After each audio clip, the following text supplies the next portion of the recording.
Those of the host, Gary Jackass says the Humpers go to afternoons. Beasley Broadcast Group. Its staff, advertisers. You want to get our lineup, baby? Read Barry Jackass in the Hero. He'll give you the straight poop.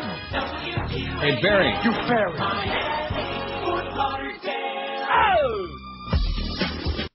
M-O-R-O-N. And you're a despicable, nasty, and invisible, nauseating, odious hag. He's for not embarrassed as you flash your skinny pony ass and skirts that hide your duct tape gap. C-O-U-L. Your daddy rules in hell. T-E-R. It takes a camel toe to know it swells and smells. All the time you're on the news, they can't get enough of you, spewing poison Nazi remarks. They point the cameras low when you're on a pundit show to see your panties in a wad. Obnoxiously belligerent, sermonizing ignorance, a poster child Republican clown. The media gushes over Anne with enormous manly hands and the biggest Adam's apple in town. 10:01 at 560 WQM. I'll tell you one thing, old Chicken sure has aged since I saw him last. Did you see his picture on MySpace? Oh, yeah. On our MySpace page. He's had better days, that's for sure. Wow. He looks like a cadaver. Cadaver of himself. A rotting carcass. Here's a letter to the editor in yesterday's Toronto Star. I could read a whole bunch of articles and stuff from it, but I just from one newspaper. This letter, very short, right to the point. And by the way, I already shut the phone thing off, so I'm not going to take any calls today. Right. Sorry. And by the way, we hope that Ron and the Shaba guy have a great life together, okay? I understand they eloped. Yes, a lot of Jamaica a lot of oil is involved. To search for a good machine. Yeah. Maybe just a good lobotomy would be good. Omer Lifshitz, excuse me, who writes from Kingston, Ontario, writes to the Star, and the heading says, "Reject extremism on both sides." And this is in regard to another letter that said Arab youth taught to hate Jews. It says, "This statement by David M. Sherman that Israeli youth are not taught to hate is erroneous and false. As an Israeli, I can say that Israel is plagued with a subtle yet systemic hatred for foreigners, whether they be Arabs or Muslims or Jews from North Africa and Russia. Israelis living in Israel need to break the cycle of hate, fear, and propaganda. We must reject extremism on our side, too." That's what Omer Lifshitz says in Kingston, Ontario. How do you like that? Nice going, Omer. He sounds like an he knows Homer Simpson. You think? Pause. Now, let me say that we got some good news right off the bat. And, of course, it's about Chris. Good job by Chris. Yeah. Tropical storm Chris weakened considerably this morning after shifting course last night, sharply diminishing any eventual threat to South Florida. All right. Forecasters said Chris could still hit Cuba. He doesn't know Chris. If the storm survives. And if Castro survives. Castro's dead. Anyway. Oh. You know what I saw last night? I give up. What the hell channel was it on? And by the way, A&E, they've lost their minds. What is this new guy they got on there? I don't know. Oh, what the hell is his name? He's like some magician, and he does all these weird, mystical... Chris Angel? Yeah. Well, where the hell did he come from? Uranus? Well, good. Send him back. What is that with the tattoo, with that Ink show and all these other silly-ass shows on A&E? You know, in between biography and... they got some really good shows on there. You might actually learn something. Yeah, they want to actually sell some spots. They want to actually have an audience? Yeah. Oh. That's an unusual concept. I don't think we will again now that we... Oh, so anyway, I think... Was it on... it was on MSNBC. I'm the one guy that watches that. I bet you like some of those shows, though. Have you ever seen them with John Siegenthaler where they have some of that historical stuff, you know, about different... especially Death... what's that one? Dark Angel... whatever that is, where they have biographies of these murderers and stuff. I've seen some of them, yeah. But anyway, last night was about after the verdict in L.A. of the Rodney King cops. Remember the riots then? You have to be specific about which riots you're talking about when it comes to L.A. And they showed the video footage of this insanity, and there was Police Chief Gates, you know, impotent as usual, doing nothing. And in the meantime, they were dragging these white people, and especially that one woman. Do you remember that? Did you see that video? No. and they dragged her out of her car and just beat the living crap out of her, this mob of angry black folks in L.A. And it's the same thing. No matter what group of people you're talking about, it's the mob mentality, whether it's South Florida green-toothed Cubans or the young punks who are out there just partying in the streets. Right. Or the, Israel first because I'm Jewish crowd, or whatever it is. Or OJ's innocent because he was black and it's a racial thing and it's a setup. That's it. You got to rise above the herd. That's what I heard. Anyway, the dilemma is the future intensity of the cyclone. Getting back to Chris. Everybody likes Chris. Good for Chris. Yeah. Said forecaster Lexion Avila of the National Hurricane Center in West Dade. It could weaken further and dissipate, or could regain some strength. I'm in favor of weakening. Oh, I'm too. I'm in favor of weakening. That's what Greg Reed said before he left the station, before he was made into our consultant. I'm sorry. He's in favor of weakening, and he did a hell of a job of that. Nice going, Greg, you idiot. Boy, he sure set us back a ways, didn't he? A little bit. He reminds me of what's going on in the world these days. Oh, there's Dr. Julie Gebberding. What the hell is she on there for? Who? Or appropriately, and you basically From the go CDC. into a state of collapse. This is very dangerous, and people need to recognize the signs. And Oh, she's talking about the heat. What do you get with it? Who cares about the heat? We only care about... Anyway, still his official forecast called for Chris, or what is left of it, to limp almost due west and scrape the northern coast of Cuba early Sunday.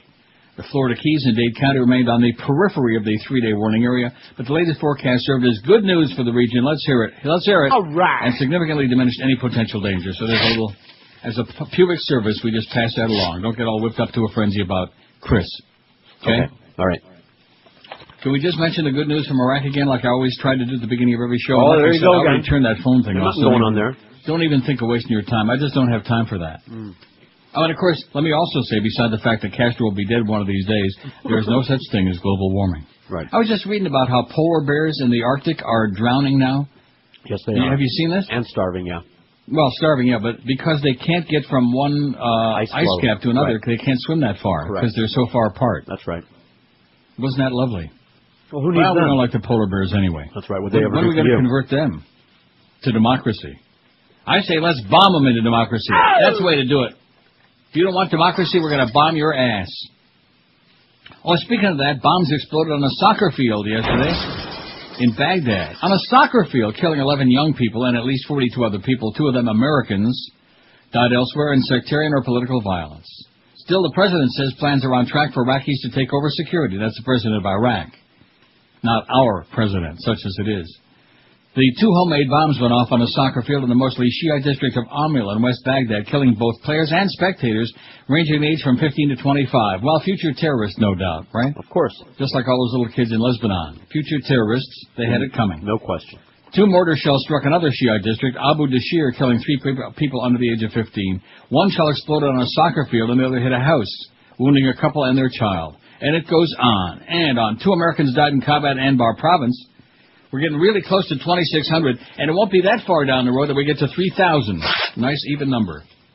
What does it take? You know, while America sits back and the public is concerned about, is Regis really hosting that stupid-ass show, America's Got Talent? This is what America's worried about, is watching people play poker on television, playing cards. And here's a whole big song to dance about the extreme heat. There's no such thing as global warming. It's a commie pinko fag conspiracy, just to embarrass big business, that's all. Just to mess with their plans. There's Martha and the Vandellas. We had them on Tuesday with Dancing in the Street for Castro's death, and now we got Heat Wave for what's going on. Although it's all over here now. It's all done. It is? Rained like hell last night here, man. It rained like the end of the world. Put some cold in a box and send it down here, will you? Okay. Oh, that's only going to be like 26. What's that, 79 today? 79? Don't step on Martha. I would I never. could barely hear it, and I still nailed it really good. Anyway, here's George's poll from yesterday, and I don't know how to do this. I can't, just, when are you going to stop with this already? Stop. Never. What is strictly for women? You know, remember that bit we got, the teenagers? Where he says, I'll show you something just for girls. Remember that? Yeah. Oh, there it is. Tad, what are you doing in the Volvo? From the producers of The Children comes another slice of real-life terror. Reality Films presents The Teenagers. Good night, kids. Remember to keep that stereo low. Okay, Ma. We promise.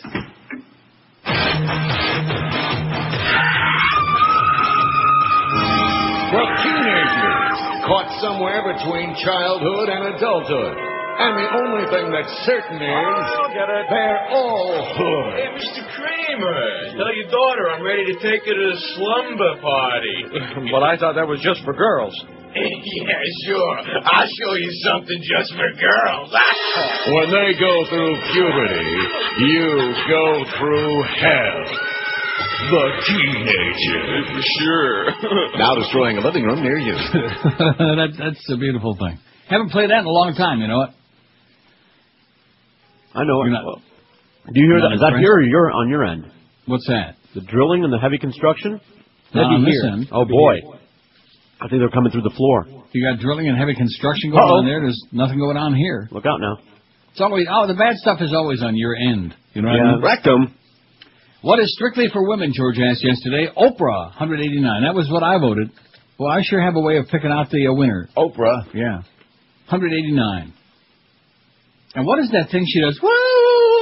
What is that? I beg your pardon. When she starts wailing, you've never heard that? You know, I don't watch Oprah as much as you do. No, I don't watch her at all, but on the promos you see this crap where she just starts wailing like a crazy person. The second choice was the male member. That's the best way I can put it, 159. I would differ with that entirely. So that's just ridiculous. I knew you would, and I said you would. Yeah. Makeup, 95. Oh. Purses and bags, 66. Marriage, 57. Dr. Phil, 49. Daytime soap operas, 48. I would tend to disagree there, too. There's plenty of guys who watch soap operas. They're just mostly in the closet and mostly gay. Michael Bolton, 37. Oh, you got to be gay to listen to his crap. Lying about your age or weight, 28. Guy got news for you. There's plenty of guys that lie about both. Well, they're gay. No. Little dogs, 27. I'd take umbrage with that. Gay. What about a min pin? Gay. What about poor little Tiny? Gay. Gay. Letting your mate work and pay the bills, 26. Cats, 21. Oh, yeah. Celebrity news shows or magazines, of which there's only 600 of those shows on 18. Asking directions, 12. Yeah, most men are afraid that it impinges on their masculinity if they ask directions. Right. It's an admission of failure. So even if they're totally lost and clueless and a real jackass, I'll fight it myself. Asking directions, 12. Psychics or fortune tellers, 8. How's Mickey and her Great Dane doing, by the way? Oh, she's fine. I heard, you hear about Catherine Harris's plane? No, what about it? Self-help books and seminars, 8. Brad Pitt, 6. Yeah, they can have them. Romantic comedy, 6. And crying, 2. Well, really cry. It was 0 for the whole show. In fact, if you ever worked at QAM, believe me, you cried all the time. Married men, every day. Non-stop. Oh, yeah, there you go. Especially married men who have unwanted children. That's right. 12 minutes after 10 at 560 WQM. What's that lineup look like today? Boy, that lineup's going to change in 25 days. That was great. The Humper at the ass end of the show going on about how he's going back to the afternoons. Oh! And whatever, yada, yada, yada. That was good. And well-deserved, too, believe me. Let him sleep a little bit. Anyway, this afternoon, oh, boy, proving that nothing is perfect. We got Gildy at 2. Nice job in the book, by the way, Gildy. Hell of a job. You and Brownie Brown. Mad Dog 4 to 6:30. Now, what about the Marlins last night? I did not see the score. Did they win again? No, they lost. Oh, jeez. That makes them 7 under 500 again, doesn't it? That's right. They were within 5 games of the Reds for that wild card spot. You know, I don't watch any of the games, but I do keep kind of track, you know? Yes, you do. That's pretty embarrassing. What a really mediocre horseball league the National League is. Marlins on deck at 6:30. The Marlins and the Mets, the third and final game of that series at the Park at 7:05, followed by the Eddie Kaplan Show. That's our award-winning agenda for today. And they got Sky Miles O'Brien on vacation all week, so Ricky Tiki Sanchez is on CNN in the morning, so we just alert you to that, so be sure to miss it. It was just so emotional watching him interview those people at the Versailles yesterday. All you people that are going to go back to Cuba if Castro dies and we have regime change, and everybody raised their hand. Oh, yeah, I can't wait to see that. Yeah. I hope you're taking notes and making sure. We don't want them to make liars out of themselves, okay? See how fast they go running back? Oh, yeah. 10:14 already. We better get with it. Hurricane. That the Lord even loves Neil Rogers.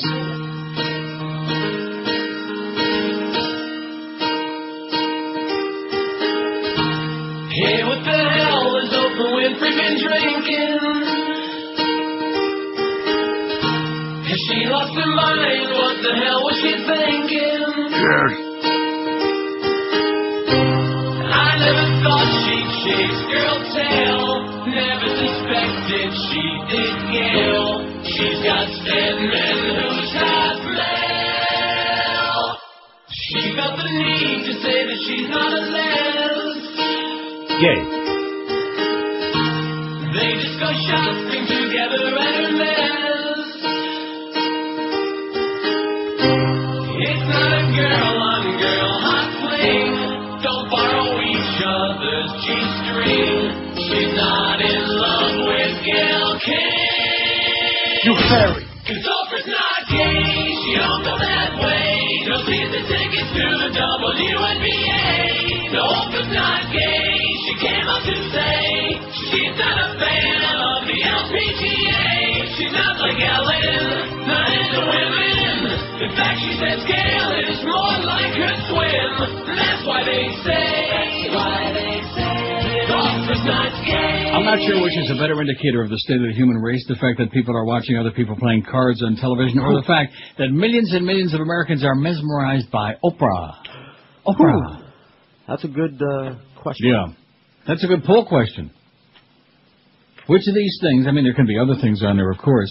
We don't like those poll questions when there's only one choice, like George Bush being the Bloodmeister. 767, boy, I've flown a few of those. What question bugs you the most? Thank you, by the way, Sean, for some good polls. That was your poll yesterday, was a Sean poll. Yes, it was, and my poll today is a Sean poll. Thank you, Sean. Why did I veep?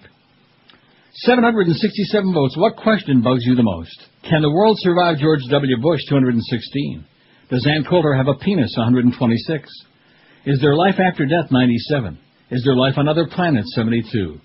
Where's Osama, 71? Who killed JFK, 62? Is there a God, 60? There is only... Oh, God! Who killed Cock Robin, 28? That's what I voted. Who sent the anthrax, 24? Oh, that's really ironic, because you got Donnie Hermann-Goering-Rumsfeld testifying before the Senate right now. You know, Rumsfeld who said... Anthrax. Right. And by the way, how are we doing? Do we have another person of interest in that case? Yeah. Who stole the Kishka? He's got 8. And I wonder who wrote the Book of Love has got 3. Those last two, my additions there at the ass end of the poll. Who did write the Book of Love? I wonder. Oh, and speaking of that, what a good segue. Unless maybe this fax is sending me something important, but I doubt it. No. Oh. God, 2 pages. Let's see. Could you please add, will I ever get laid again? Okay. Oh, no, we're not putting that on. I don't think that was him. I think that's a shot. Oh. Well, I see.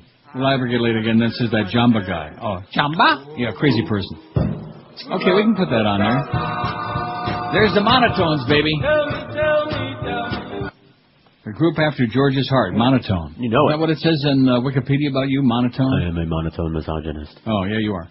And then here's another one that says, what bugs me the most, what really happened on 9/11? Well, then you ought to be reading those things on our website today. Everybody ought to be reading It's much too long for me to read the first story on there, although that's the stuff from Vanity Fair, which will save you the money from going out and buying the magazine, which isn't out until the 8th anyway. 9/11 Live, the NORAD tapes by Michael Brunner. But more important than that, which I am going to read, NORAD tapes only intensify the implausibility of 9/11 official story, which isn't nearly as long, and it's just, you know. And let's see, what else it says? How deep was the government involvement? Also, Google America Freedom to Fascism. There's a 15-minute trailer for the movie. No, okay. Thank you. I'll set that over there in my to-do pile. But you know what the most important story in the world is? Now, are we adding those on there? What really happened on 9/11? Who was really behind 9/11? It's already on there. Oh. All of these things. The most important story of the day, I'll give you a little musical clue. You ready? Ready.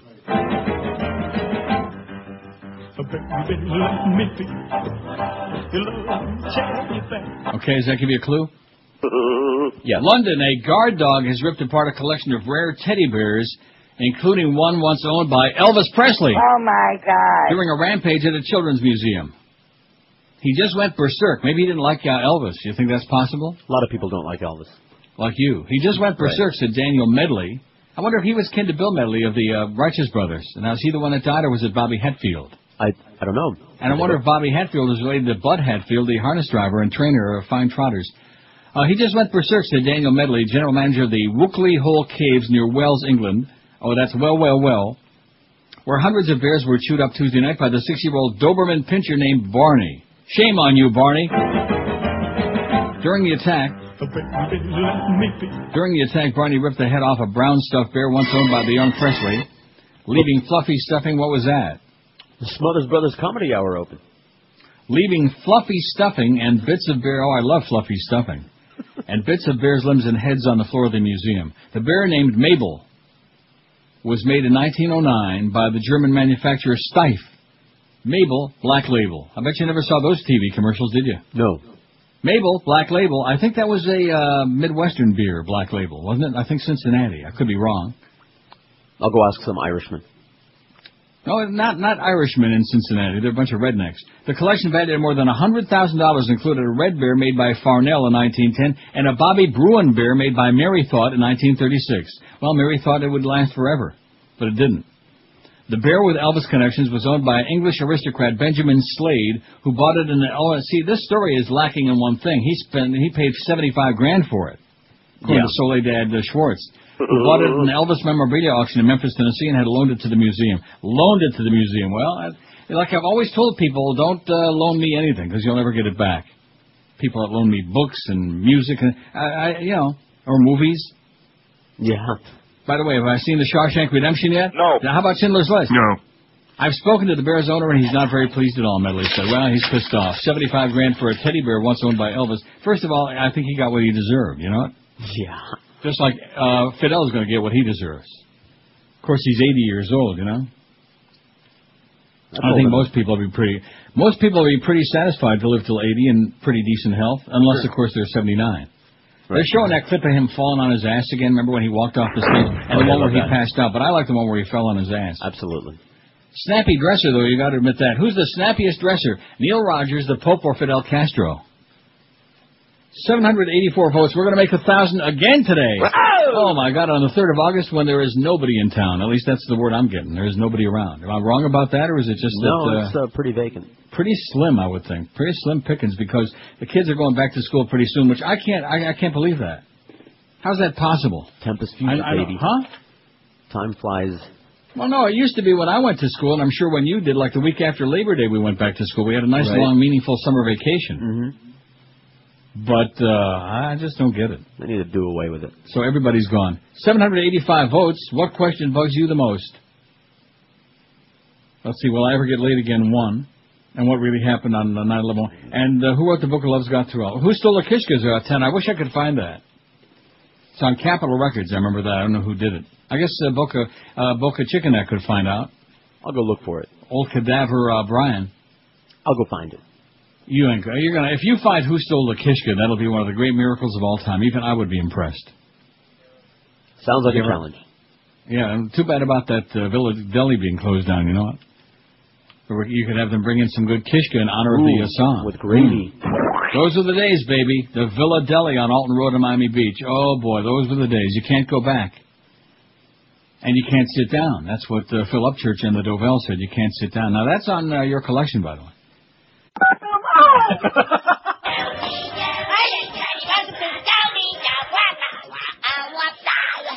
say put them all on steroids, yes. It makes them big and sweaty. I know I speak on behalf of all sport holes by saying the sweatier, the better.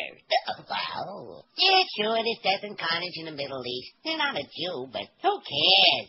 It's not a sports-related matter, right, Clarence? And this being the 50th anniversary of 9/11, I'm proud to say that I was right here on the air, keeping all of you updated on the hurricane. And besides all that, what's happening with Barry Bonds is a shame. Even worse than what happened to Ward Bonds, or Gary in the U.S. Bonds. Yeah, James Bonds. Well, in his face can use some bond dough. How's come the Lynn call this show? Huh? I'm married, you know. Despite my love-hate relationship with Mo. Poor Mo. At least he ain't got no hungry mouths to feed. Good thing his family ain't got nothing to do with him. With you? I don't blame his wife for leaving. Yeah, I could leave him too. And and another thing. All right, knock it off, Buster. Get out of here. Never mind that. I don't like nobody making fun of my family, see? Oh, yeah? How do you keep all those people out of the zoo? Who are you? And another thing. Oh, no. It's happening again. What? Every time I get excited, It's like the Hulk, you know. What is it? It's Mr. Pillow Pants. Ow! I hate you, Mr. Pillow Pants.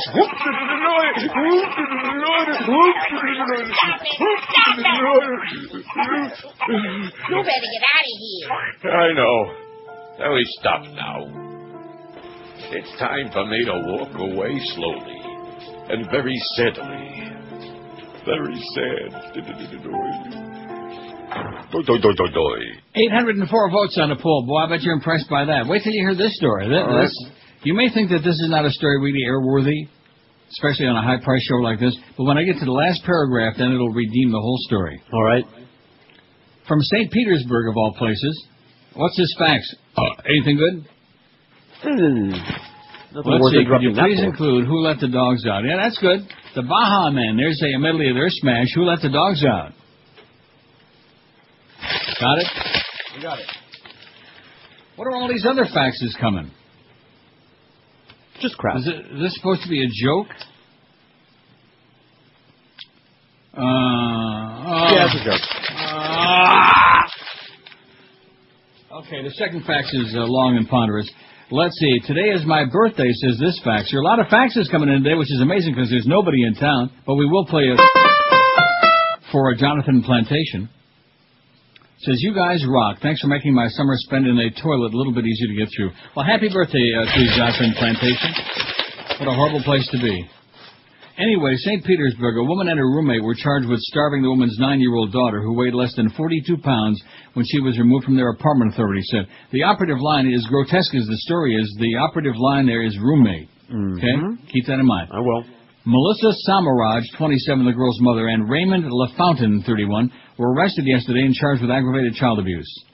The girl's weight had dropped by a third, making her so emaciated that her spine and ribcage were showing when state child welfare officials took her on the 30th of June, police said. About 30, man. The girl also suffered other abuse, police said. She had her hands bound behind her with a white cord, was locked in a bathroom all day, and forced to wear a diaper that went unchanged for hours. She told police it was a form of punishment for bad behavior. It's a very disturbing case, police detective Joe DeLuca said. You see very few like this, thanks God. LaFountain's mother was visiting the couple and the girl when she was taken aback by the girl's physical appearance and reported, DeLuca said. It isn't clear how long the alleged abuse had been going on. Alleged abuse. Now, maybe she was just skinny, you know. The girl currently lives with her grandparents in Citrus County, has gained about 25 pounds in a month. She's doing well now. Aren't you happy? I am. Now, here comes the good parts. Samaraj and LaFountain were in a Pinellas County jail today, each held on $50,000 bond. DeLuca said they did not address the allegations when they were arrested yesterday. Jail records didn't indicate if they had lawyers. Now, here comes the good part. I'm all stoked. LaFountain was originally described by police as Samaraj's live-in boyfriend, but his gender classification at the jail was changed from male to female following a routine strip search. Aha.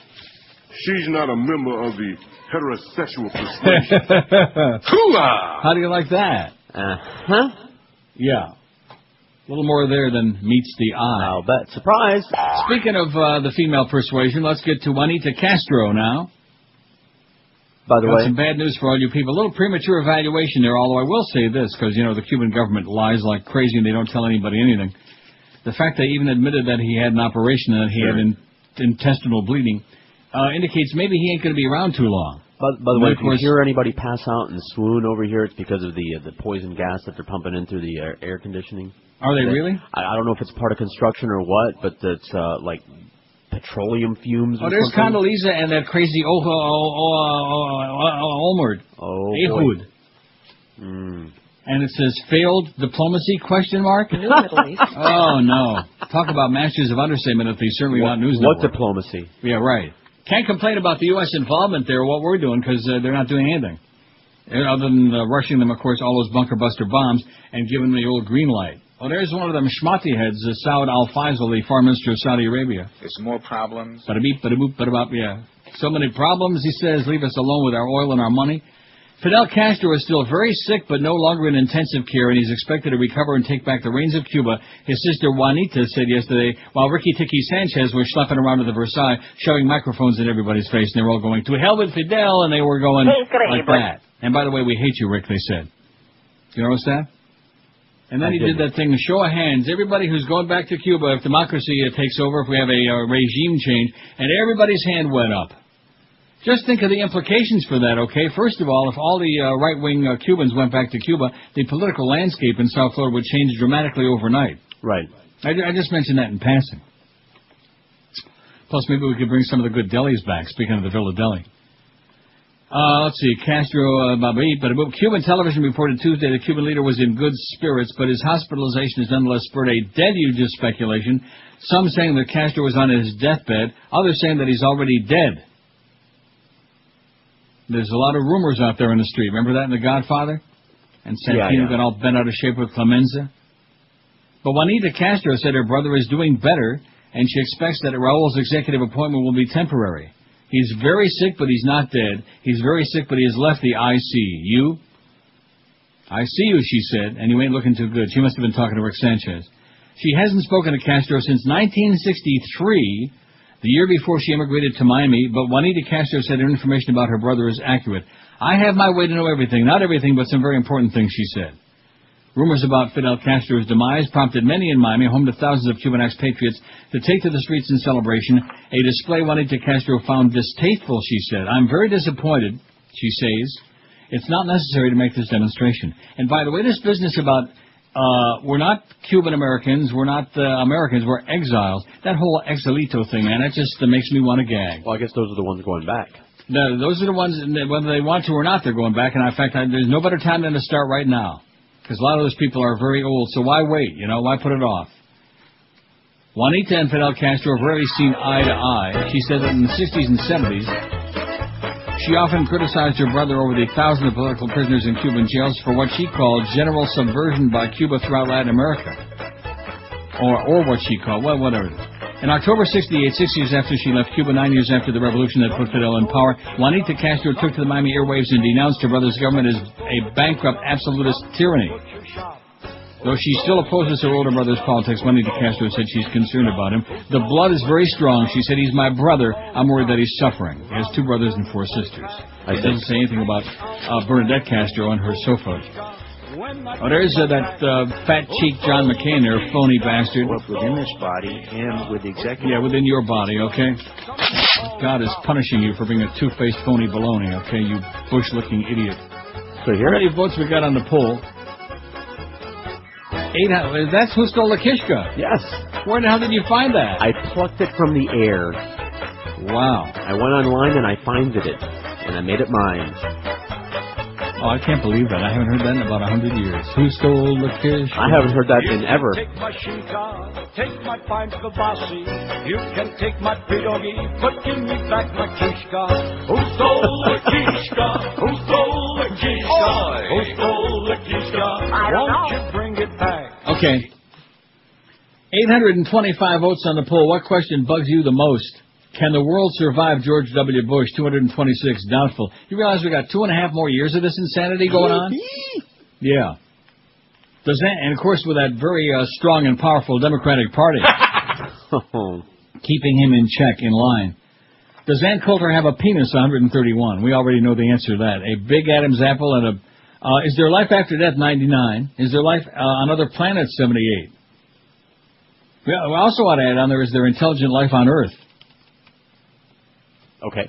Let's get that on there. Where's Osama, 76? Where's Osama Yamama? Is there a God, 65? Who killed JFK, 65? Who killed Cock Robin, 29? Who sent the anthrax, 28? Who stole the Kishka, 14? That's going to go up after they heard that fabulous song. Who did that again now? Oh, it didn't say. Oh. I'll have to research that. Who let the dogs out, 4? What really happened on 9/11, 4? Who wrote the Book of Love, 4? And will I ever get laid again? Solamente dos. This is Neil Rogers. It's always wrong for that is lunatic. 560 Samba guy. Jimmy Carter's looking for a miracle. The former president is trying to push puss in Bosnia.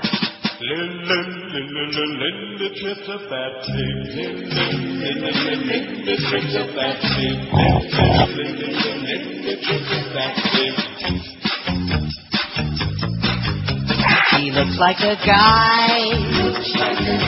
She's 7 feet wide. She makes me want to cry. That's how Linda tricks a fancy. A chick with a dick. Chick with two smelly chins. A bloated and ugly fat dick. That's how Linda. She wants the media to stop abusing and ripping her an ass with songs like this. But we find that amusing from that self-promoting ugly bitch. Absolutely. How much were you paid? How much were you paid? For Monica's tape. For Monica's tape. By Richard C. Mellinsky. That's what Linda tricks a fancy. I wish you all would leave me alone. I'm just like every one of you out there. I'm a human being, damn it. Leave me alone, don't bother me. Just who do you think you're fooling? You fat, obnoxious, ugly, smelly pig. You're really Matt Drudge in a dress. You fairy. Linda tricks a fancy. Oh, the reason I played that is because I'm thinking of all these obnoxious like that Lucien Goldberg and Catherine Harris. You hear about her plane, by the way? No, what about it? Delayed. Oh. Tom delayed.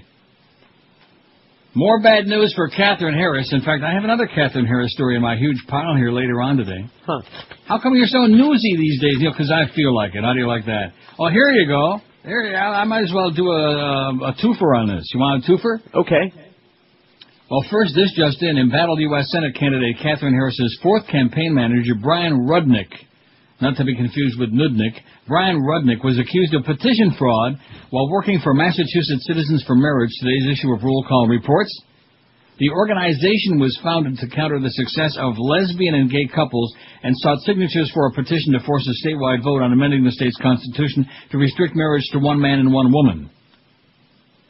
Citizens for Marriage was accused during the petition process of using bait and switch tactics in which petition signers were approached to sign popular petitions and then tricked into signing this petition supporting the effort to place marriage equality on a state's ballot. Oh, my God. She's just surrounded by crooks everywhere. Must just be a bad string of luck. Don't you think that's what it is? That's it. It must be Satan.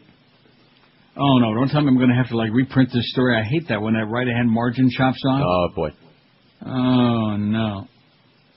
Maybe I could fake... Not this story, the one by Robert Fisk. Entire Lebanese family killed in Israeli attack on a hospital. Anti-Semite. Before I get to the other Catherine Harris thing. An attack on a hospital, the killing of an entire Lebanese family, the seizure of 5 men in Baalbek, and the new civilian death toll, 468 men, women, and children. Oh, it's not even close. It's like 900 now. Where the hell is he getting his story? I don't know. Marked the 22nd day of Israel's latest war on Lebanon. The Israelis claimed that helicopter-borne soldiers had seized senior Hezbollah leaders, although one of them turned out to be a local Baalbek grocer. In a village near the city, Israeli airstrikes killed the local mayor's son and brother and 5 children in their family. I just mentioned that. I won't have to worry about the margin there, okay? Okay. I just mentioned that in passing. There's Juanita Castro. This is very strong feeling. Very strong feeling is what she said. Don't make fun of her accent now. You're starting to pick on those kids. You already lost the Jews, the Farbisten, and now you're going to lose the professional exilios. What do you have left? And, of course, you already talked about those riots in L.A., so the dark folks are starting to turn on you again. Who the hell are you going to have left besides a few queens? Well, let's insult them next. It's unfortunate that after receiving a federal grand jury subpoena, Representative Catherine Harris declined to mention it to her Senate campaign staff. But it appears she also declined to share it with the Speaker of the House, and that's a violation of House rules. As we've seen most recently in the case of Representative Bob Ney, Republican of Ohio's heavy-handed subpoena office, any representative or staffer receiving a subpoena concerning any work-related issue must disclose it, and an announcement is subsequently published in the Congressional Record. It's called House Rule 8, and it's cited in just about every disclosure. Yet a search of the record turns up no mention of a subpoena for Harris. The rule is pretty clear, Andrew Herman, a Washington, D.C. defense lawyer who specializes in congressional ethics and investigations, said, I don't think this is a close question. She got subpoenaed. They're investigating. It's her obligation to disclose the matter to the House leadership.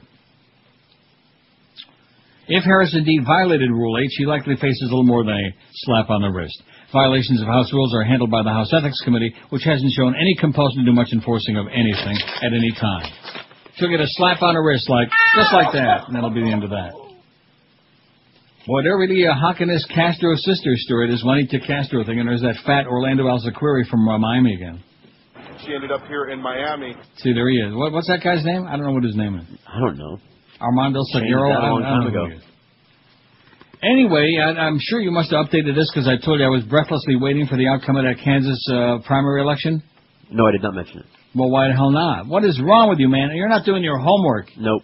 You're busy playing stupid songs like Who Stole La Kishka? No question. Brave Combo, by the way. Who? Brave Combo. No. Okay. You tell me that's who did the song Who Stole La Kishka? That's what came up on the Google. No. Over and over. No. Brave Combo? The Brave Combo. Well, we'll see. I'll check into it. Conservative Republicans who approved new classroom standards that call evolution into question lost control of the State Board of Education in Kansas in Tuesday's primary election. Oh! A victory by pro-evolution Republican candidate Jana Shaver over conservative Republican Brad Patzer, who supported the standards treating evolution as a flawed theory, meant conservatives would at best have 5 of 10 seats on the board. 5 seats were up for election in the primary, the latest skirmish in a seesawing battle between faith and science that's opened up Kansas to international ridicule, and rightfully so, by the way, deservedly so. Conservative Republican John Bacon kept his seat by besting 2 pro-evolution challengers, but Shaver's win split the makeup of the board between evolution supporters and opponents. She won a seat that was vacant because a conservative Republican evolution opponent was retiring. Decided it was time to retire. Besides Bacon and Shaver's races, the seats of 2 conservative Republicans who oppose evolution were up for grabs, along with that of a Democrat who favored. Well, to make a long story short, good news for the round earthers for a change in Kansas. Of course, who the hell cares about Kansas anyway, right? Right. Was it Bill Miller? It's kind of embarrassing. Between Kansas and South Carolina, the Goyish estate. 857 votes on that poll. We'll make that 1,000 easy before noon. If I'm lying, you're dying. Well, maybe not before noon, but we will make it. What question bugs you the most? Can the world survive George W. Bush? 232. Does Ann Coulter have a wee-wee? 134. Is there life after death? 101. Is there life on other planets? 78. I didn't want to say penis again. Where's Osama? 77. Who killed JFK? 69. Is there a God? 65. Who killed Cock Robin? 29. Who sent the anthrax? 28.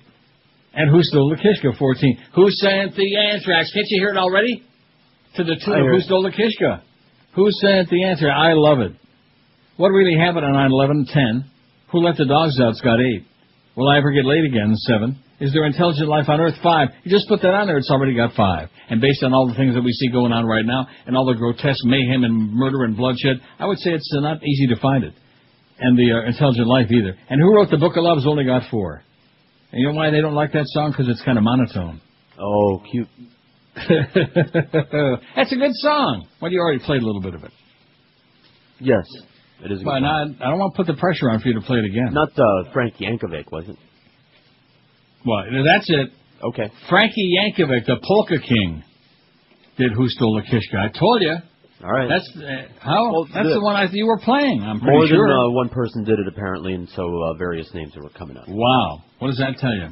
Who Stole the Kishka? It's a fabulous, big hit. Big, fat, boobied hit. Remember that? Yes, I do. I remember what they really said, too. That was Frank Hackett. Yeah. That was Robert Duvall. I know it was the network. I mean, every great line's either from The Godfather, Network, or Fatso. Although you got to be honest, there are very few lines as good as... You ate the Yoni! Yeah, as that. Poor Anne Bancroft, she's dead. She's still dead. That's the bad news. She was great. We just loved her, you know. Now she's dead. 10:56, and of course that loving God, you know, that loving God who created man in his own image and all this stuff. See, man created God in his image. That's the problem. All you kids out there before you go back to school, to shul, that's the one thing you ought to learn, is man created God in his own image. That's why he's brutal and barbaric. And again, in his own image. Not women. Women are like, you know, just use them and abuse them and lose them. Good advice. Mm-hmm. This is the Neil Rogers Show. This is your brain. Any questions?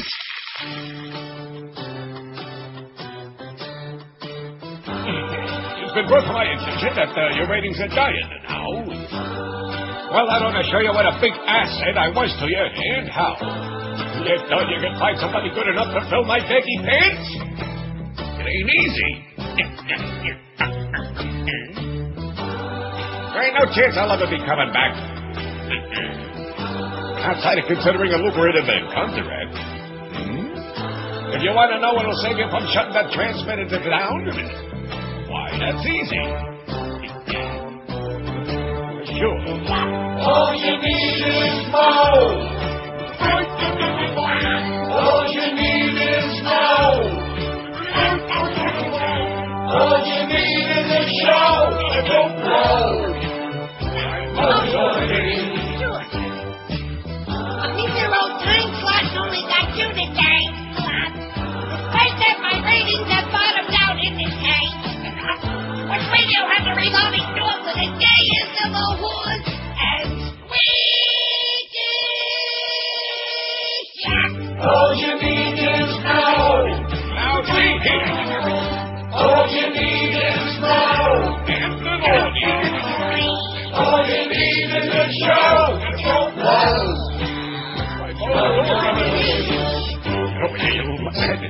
By the way, something. Jack told me to give you this. What? You see? What are you going to do, fire me, huh? Like old times. It's 11:02 at 560 WQM. We got that coming up at 2. Oh, yeah. He really kicked some serious ass in that spring book, the Geldemeister, between 2 and 4. We could have, run transmitter maintenance those 2 hours. Saved a lot of juice. Third of Americans suspect 9/11 government conspiracy. Oh, my goodness. Don't tell me Americans are becoming cynical and starting to face the truth, are they? No. Wouldn't that be bad? Let's see. Boy, you're sure sending me some, let's see. I accidentally left my radio on Tuesday after your show and heard the first segment of Boat Camper. He sounded extremely jealous that Mandich went to dinner with the president at Joe Stonecrab. Mandich went to dinner with the president at Joe Stonecrab? Oh, my God. I heard that only 14 people went, including Mad Dog and his wife, so obviously Boat Camper was not going to be invited. Perhaps you can ask Mandich why he went when you start doing a crossover segment. I'm not doing a crossover with anybody, okay? Cross-dress, crossover. We're not going to be doing that, whoever wrote this idiotic crap. Also, it says... Oh, this is amusing. Yes, quite. I saw the very jackass story on Saturday about WQM looking to team Kenny Walker with Orlando Alciquari or Boat Camper to replace Hank Goldberg in the morning. Why are you letting them get away with this again? Why am I letting them get away with this? Like I got something to say about it? Oh, brother. Yeah, you know what? It's the same old crap, man. I get a breathless call from Joe Bell after he got his lobotomy finished. And he's giving me all this information, like it's all on the QT and don't put this on the air. And then, same as always. And then the next day it's in the newspaper. This has always been the way it's been. Don't breathe a breath of this on the air, don't. And then the next day it's in Very Jackass column in the Herald. Every single time, whether it's Greg Reed or Joe Bell, this is the way they program the radio station. Why are you letting them get away with this again? When are they going to learn their lesson? Get rid of the damn sports programming. Well, that's a good question, okay? I see the fine finger of clearance in this. You know what I mean? Rectum. Also, I was wondering if you saw the news story about the Charlie Crist interview on Jim DeFeedy's radio show. Crist said that gay civil unions are fine, and that he hadn't decided on gay families being able to adopt.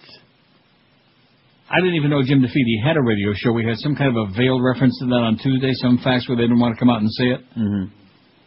That gigantic, enormous Jim DeFeedist, weighs 600 pounds, soaking wet. And, Charlie Crist is, gay. Yeah, I know that for a fact. There's no question about it. How come they didn't put that right out there on the radio? There's nothing, not that there's anything wrong with that. Gay. But if he's going to be a Republican queen running for office, I think that the right-wingers and the Bible thumpers in Florida ought to know about that before they go and cast their ballot. Don't you think that's a good idea? Hey, Charlie. You fairy. Now, can I get back to this, please? Please. How do I let them get away with this again? I thought it was great. Yeah. See, this audience out there, man, you people are delusional. Like I told you, the checks show up on time. They clear like clockwork. They show up early most of the time now because I've got them trained. And then that's it. And I should also point out to you that today, starting with this past Tuesday show, which was a great show, by the way, thank you. Starting with that day, today is the only show I'm going to be doing in 13 days. Wow. Not that I counted the days or anything like that. Yeah. So with a schedule like this and the kind of money they're paying me, I give a crap what they put on. I don't care what they put on. They can have Menashe Skolnick on there in the morning singing his Hebrew Mafter again. I don't care what the hell they do. His Bar Mitzvah Mafter. 890 votes, 89. Boy, that's like Tuesday all over again. Remember that? We got to WLS, Chicago. By the way, start peeing over there, Blabo. I was reading Lassiter's blog again this morning. He's trying to fill up that jug, and he keeps it in the refrigerator. Oh, I don't want to go into that. I should. Oh, boy. Third of Americans suspect 9/11 government conspiracy. This is according to the latest, I see. Flashback Zogby polls on here, too. Over 70 million American adults support a new 9/11 investigation. More than a third of the American public suspects that federal officials assisted in the 9/11 terrorist attacks or took no action to stop them so the U.S. could go to war in the Middle East, according to a new Scripps Howard Ohio University poll. You ready for that? More than a third. The national survey of just over 1,000 adults also found that anger against the federal government is at record levels, with 54% saying they personally are more angry at the government than they used to be. We never used to like them very much, but now we're really PO'd. Widespread resentment and alienation toward the national government appears to be fueling a growing acceptance of conspiracy theories about the 2001 attacks on the World Trade Center and the Pentagon. Suspicions that the 9/11 attacks were an inside job, the common phrase used by conspiracy theorists on the Internet, quickly have become nearly as popular as decades-old conspiracy theories that the federal government was responsible for JFK's assassination and that it has covered up proof of space aliens. It was that space aliens. Maybe he was out of this world, that little alien. Maybe that's why the Abuelos kept checking him out. What is that there? You know, what the hell is that? 70% of people who give credence to these theories. Oh, credence. Let's play CCR. What do you say? Coming right up. Pete Bolger happy. Oh, please don't. 70% of people who give credence to these theories also say they've become angrier with the federal government than they used to be. 36% of respondents overall said it is very likely or somewhat likely that federal officials either participated in the attacks on the World Trade Center and Pentagon or took no action to stop them because they wanted the U.S. to go to war in the Middle East. War in the Middle East? Look at the great job we're doing on intervening right now and bringing peace and tranquility. Not. Like I said, there's more crap from Israel. Single Hezbollah rocket. He just promised the Israelis that he would make sure that Hezbollah was not going to be a threat on the northern Israeli border. But obviously, at this point, Hezbollah is still very much a threat. This is 7 people being killed. Yeah, they tried this for 18 years. Didn't work too well, but I'm sure they're going to get it all taken care of right now. Until this weekend when they said, we get with the peacekeeping force. You notice how everybody is volunteering real fast to send their people in there? Oh, yeah. 21 more dead in Afghanistan, by the way, a suicide bombing, including another Canadian, eh? It's worth it. 1 out of 3 sounds high, but that very well may be right, said Lee Hamilton, former vice chairman of the National Commission on Terrorist Attacks upon the U.S., also called the 9/11 Commission. His congressionally appointed investigation concluded that federal officials bungled their attempts to prevent but did not participate in the attacks by Al-Qaeda 5 years ago. A lot of people I've encountered believe the U.S. government was involved, Hamilton said. Many say the government planned the whole thing. Of course, we don't think the evidence leads that way at all, he said. The poll also found that 16% of Americans speculate that secretly planted explosives, not burning passenger jets, were the real reason the massive Twin Towers of the World Trade Center collapsed. And what about that building, Tower number 7? Shut up, commie. Oh. Conspiracy groups for at least 2 years have also questioned why the World Trade Center collapsed when fires that heavily damaged similar skyscrapers around the world did not cause such destruction. 16% said it's very likely or somewhat likely that the collapse of the Twin Towers in New York was aided by explosives secretly planted in the 2 buildings. 12% suspect the Pentagon was struck by a military cruise missile in 2001 rather than by an airliner captured by terrorists. That lower percentage may result from an effort by the conservative Washington-based Judicial Watch advocacy group to debunk the claim. The group filed claims under the Freedom of Information Act, got 2 fill loops released from Pentagon security cameras. Some people claim they can't see anything, but I see a plane hitting the Pentagon at incredibly high speed, said Judicial Watch President Tom Fitton. I see the nose of the plane clearly entering the frame of one video and the tail of the plane entering the Pentagon in the other video. So you must have better eyesight than I got. That's right. Bionic vision, man. Right.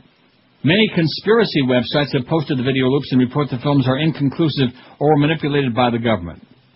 University of Florida law professor Mark Finster, author of the book Conspiracy Theory, Secrecy and Power in American Culture, said the poll's findings reflect public anger at an unpopular Iraq war, realization that Saddam Hussein did not have weapons of mass destruction, and growing doubts of the veracity of the Bush administration. Oh, yeah, they're like the Greg Reed of politics. What has amazed me is not that there are conspiracy theories, but that they didn't seem to be getting any purchase among the American public until the last year or so, Finster.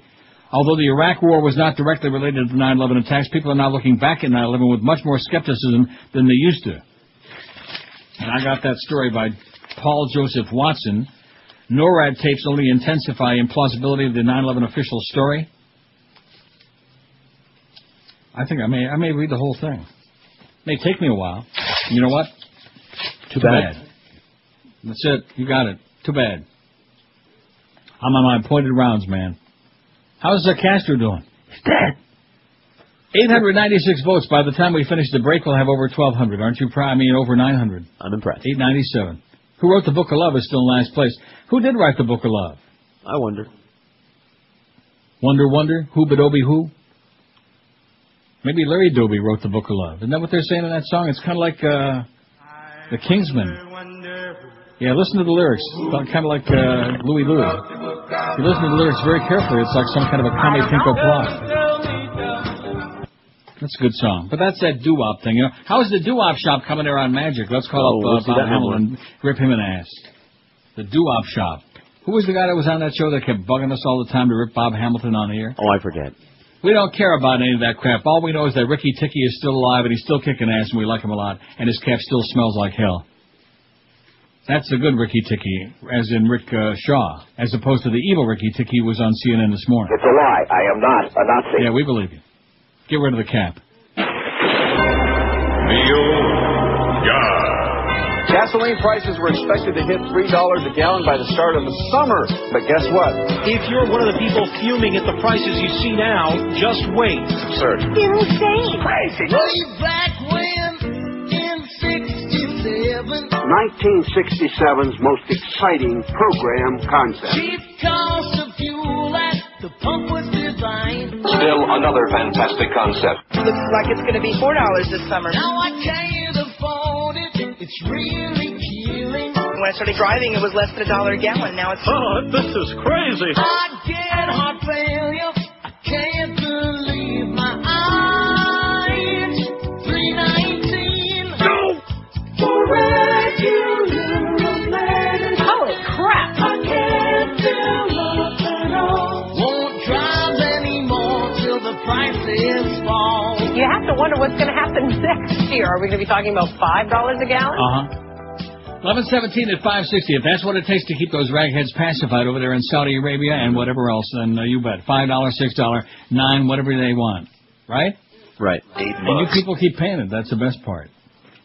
Don't blame me for any of it. I don't drive.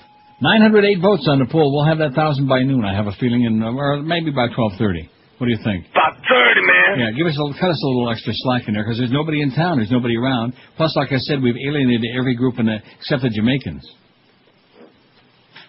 Don't want to cut off your contacts. Oh, look at this.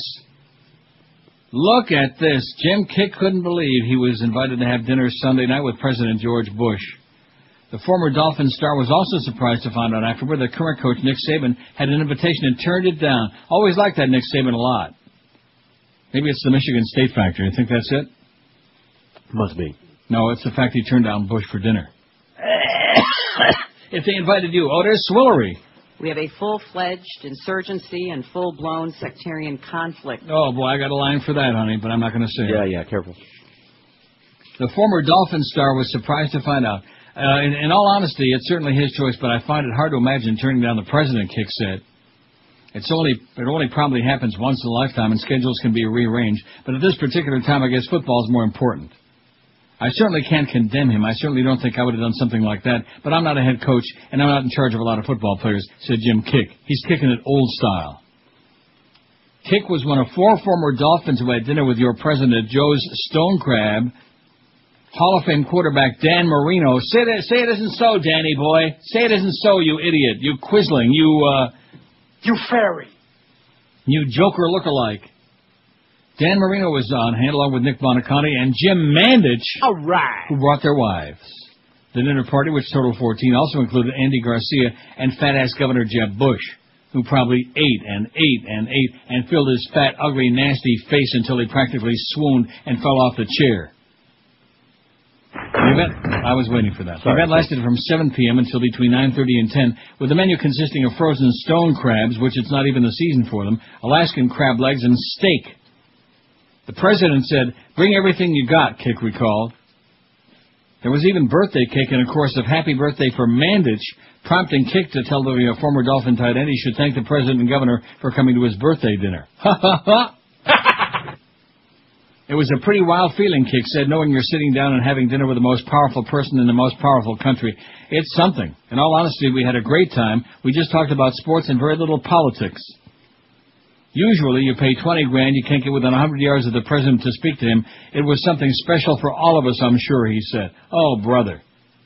You know what this is? You know the term for this? Lack of self-respect. That's the term I would use for this whole story here. Mm-hmm. What is this in Florida today?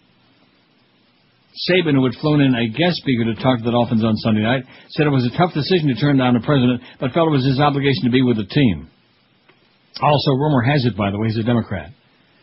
How does Kick think his former coach, Don Shula, would have reacted to an invitation like that? In all honesty, I don't think he would have. I would think he wouldn't have said no, Kick said. Isn't that a great way to phrase it? I would think he wouldn't have said no. I think we would have rearranged things and made it possible for him to be there. I can't speak for him. I can only speak for myself. How do you like that? And yeah, and speaking of that, how come they didn't invite the brainstem? I mean, why did it have to be the current coach? He could make it. Why couldn't he have to fill it in? I got to look for something else to do. Oh, okay. That must have been it. That must be it. Brainstem didn't show up. Wasn't invited. Here's some good news. Only good news today. Well, mostly, except for all those dead people, but we're used to that now. We're being desensitized to all of that. And here's this dog and pony show there, this big hearing with Hermann Goering Rumsfeld. Said that in 2005, attacks by the Taliban and other anti-coalition... You know, one thing I love about her is, man, she is so forceful, you know. Yeah, she's dynamic. I think she's in that Book of Love with the monotones. She'll set the world on fire. Maybe you and she could, like, elope and run off together. I found some more doo-wop for you. You could do your monotones together. Name that artist. It was a hit, baby. Get out of here. Big, fat, big... Booby hit? Booby trap? Good night, my love. Very good. But that's not the original song. No. It's old. Anyway, this is Jesse Belvin, whoever the hell that is. Oh, that's Jesse Belvin and the Blue Notes. Isn't that what it is? Yeah. Oh. Good night, ma. Oh, what a night. Okay, that's enough of that crap. Save that for Bob Hamilton on Magic. All doo-wop all day. That's the new format on Magic 102.7 starting this minute. All the doo-wop. There's Swillery. She's still...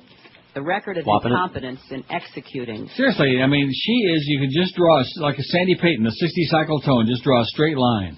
She's flatlining it. Anyway, here's some of that good news. Momentum for Ned Lamont, the anti-war Connecticut U.S. Senate candidate, increases as he rolls to a 54 to 41% lead over the unctuous incumbent Senator Drew Lieberman among likely lonely Democratic primary voters, according to a new Quinnipiac University poll released today. Oh! Bye-bye, Drew Lieberman. This compares to 51 to 47% Lamont lead among likely Democratic primary voters in a July 20th poll. And now here it is, it's August the 3rd.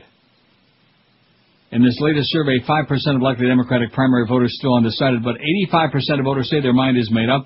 Among Lamont's supporters, 65% of the vote is mainly against Lieberman. In other words, we don't care who it is who's running against. We wouldn't know this guy from Dave Lamont. We wouldn't know him from Lamont Cranston. And we don't care.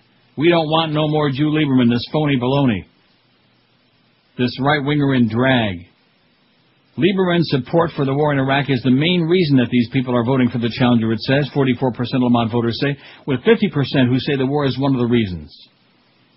Senator Lieberman's campaign bus seems to be stuck in reverse. Despite visits from former President Clinton and other big-name Democrats, Lieberman has not been able to stem the Lamont tide, said Quinnipiac University poll director Douglas Schwartz. The incumbent has just 5 days to turn this race around, but never count out a veteran with his experience. 3 months ago, Lamont was virtually unheard of, except perhaps on the blogs. As Democrats get to know Lamont better, they like what they see. Lamont has established himself as a credible alternative to Drew Lieberman. How do you like that? And then this goes on pages and pages and pages of all these numbers, and this one says this, and that one says that, and bada-beep, bada-boop, bada-bop. which is Sonny's second best line in The Godfather. His best line was... They're big, you blow their brains all over your nice Ivy League suit. Yeah. How do you do that? It's magic. It's magic at 56 as opposed to magic out of the air. 2.7. That's right. We just pluck it. Like a chicken. 922 votes on that poll. We're going to have that 1,000 or pretty very close to it. I'm going to do the break like just a tad early here right now because I want to have a lot of time. It's going to take me like 2 segments to read that whole thing. Good. Paul Joseph Watson. NORAD tapes only intensify the implausibility of the official 9/11 story. Not that I'm a skeptic, you understand. Not that I would be skeptical about George Bush and Dick Cheney and all these neocons. They put the con in neocon. There's another one for your old chicken neck friend. Boy, he ain't looking too good. 25 past 11 at 560 WQM. Guilty of 2. That's the bad news. Let me tell you about some good news for your feet. Take those feet. It's a treat to beat your feet on the Mississippi mud. That's what Rick Weaver said just before he died. That has played. Sometimes the planes have snakes. Samuel L. Jackson stars and collects an easy check for Snakes on a Plane. Is that the best they could do for a title? Here's the actual pitch for this film. It's a plane, see? Get this. It's filled with snakes. Sounds interesting. What do you call this act? Snakes on a plane. Wouldn't they have to be inside the plane? Yeah, well... How about Flight of Fear? Wait, I got it. The Mile Fright Club. Why not, The Snakes Didn't Wear Shoes? Wait, how about this? Stewardess, there's a snake in my sandwich. Huh? No. Okay, snakes on a plane. But put a big dent on the side of it, like it struck a meteor or something. Yeah, all right. Remove your shoes and watch Snakes on a Plane. Now boarding at Gate S. 935 votes on a poll. It's 11:31. Before we do anything about that 9/11 thing, here's more bad news. Okay. A report by columnist Sidney Blumenthal in Salon claims that Israel is receiving intelligence from the U.S.'s National Security Agency. Blumenthal claims to be in touch with a national security official with direct knowledge of the operation to supply Israel with signals intelligence from American assets to help it monitor armament transfers from Syria and Iran to Hezbollah. He states that President Bush has approved the intelligence sharing. Bush is being influenced by neocons in his administration, led by Vice President Dick Cheney's staff and Elliot Abrams, Senior Director for the Near East on the National Security Council. The group, according to Blumenthal, seeks to start a forefront war by giving Israel the pretext to strike Iran and Syria. Secretary of State Condoleezza has been briefed but is not a central actor in the plan. It says an excerpt of the restricted access articles provided below by Ross Story. Great. The National Security Agency is providing signal intelligence to Israel to monitor whether Syria and Iran are supplying new armaments to Hezbollah as it fires hundreds of missiles into northern Israel, according to a national security official with direct knowledge of the operation. President Bush has approved the secret program. Inside the administration, neoconservatives on Vice President Dick Cheney's national security staff and Elliot Abrams, the neocon senior director for the Near East National Security Council, are prime movers behind sharing NSA intelligence with Israel, and they've discussed Syrian and Iranian supply activities as a potential pretext for Israeli bombing of both countries, the source privy to conversations about the program says. Intelligence, including that gathered by the NSA, has been provided to Israel in the past for various purposes. The neocons are described as enthusiastic about the possibility of using NSA intelligence as a lever to widen the conflict between Israel and Hezbollah and Israel and Hamas into a forefront war. Secretary of State Condoleezza is said to have been briefed and to be on board, but she is not a central actor in pushing the covert neoconservative scenario. Her briefing appears to be an aspect of an internal struggle to intimidate and marginalize her. Recently, she's come under fire from prominent neocons who oppose her support for diplomatic negotiations with Iran to prevent its development for nuclear weaponry. When in doubt, bomb their ass, baby. That's what it's all about. The neocons. I'm telling you, man, they're taking us down the road to hell. And the public sits back, bada-beep, bada-boop, and these stupid-ass hearings go on, and there's that stupid-ass Hermann Goering Rumsfeld, concern about double D Rumsfeld, dumb and dangerous, just like his president. 939 votes. We're not going to make that 1,000 by noon, I'll tell you that. Maybe by 12, I don't know. About 30, man. 12, about 30, because we got 942 right now. Good poll. Yeah. Thanks again, Sean. You're the man. The poll man. Got to have somebody helping us through these tough, dead summer times. What question bugs you the most? Can the world survive George W. Bush? 251. Does Ann Coulter have a penis? 139. Is there life after death? 105. Where's Osama? 84. Who? Is there life on other planets? 80. Who killed JFK? 72. Is there a God? 72. And that's a big drop-off to who killed Cock Robin. That's only got... About 30, man. 30. Who sent the anthrax? 28. Who let the dogs out? 20. What really happened on 9/11? Since you play that record, the vote for the Kishka has gone down. Oh, damn it. Who stole the Kishka? Only 15. Probably Gary Sarner. Tell him it's Trafe. Is there intelligent life on Earth? 9. Will I ever get laid again? 8. And who wrote the Book of Love? Has only got 5. Damn it. That's a great song. Sure as hell beats those other things you're playing. Jesse Belvin and the Blue Notes? Yeah. Good night, my love. Oh, you know who else did that song, Good Night, My Love, was the Chordettes, I believe. No, they did Eddie, My Love. I'm sorry. Remember that, Eddie, My Love, on, you know, on Brunswick label? Boy, if that's the right label, I might just have to pass on it. On Cadence Records, I'm sorry. Cadence Records. You know who else was on Cadence Records? I give up. Andy Williams. You know who else was on Cadence Records? I give up. Everly Brothers. You know who else was on Cadence Records? I give up. Roger Williams and Jane Morgan. Wow. It was Constipation, fascination. Anyway, I better do an early break so we can get this other thing in here. Because there are a lot of people out there with, just like this poll says, although only 21 people want to really know what happened on 9/11, and probably that's because they all think they really do know. Yeah. Right. Man. I don't know if I want to read this story, this one from a Prison Planet, because, some of their stuff is okay, but they tend to be like really off-the-wall conspiratorialist crazy people. A little bit. At times. The story I read to you from Rawalpindi. Although it kind of ties in with that Sidney Blumenthal piece that I just had there, the former chief of ISI, Major General Hamid Gul, has predicted that America would definitely attack Iran and Syria simultaneously in October. Just that October surprise. Surprise! He was talking after attending the Hamdard Majlis Shura Tuesday evening. Hamdard. He also condemned the lackluster and weak reaction of Pakistan and Islamic bloc about Israel's attack of Lebanon.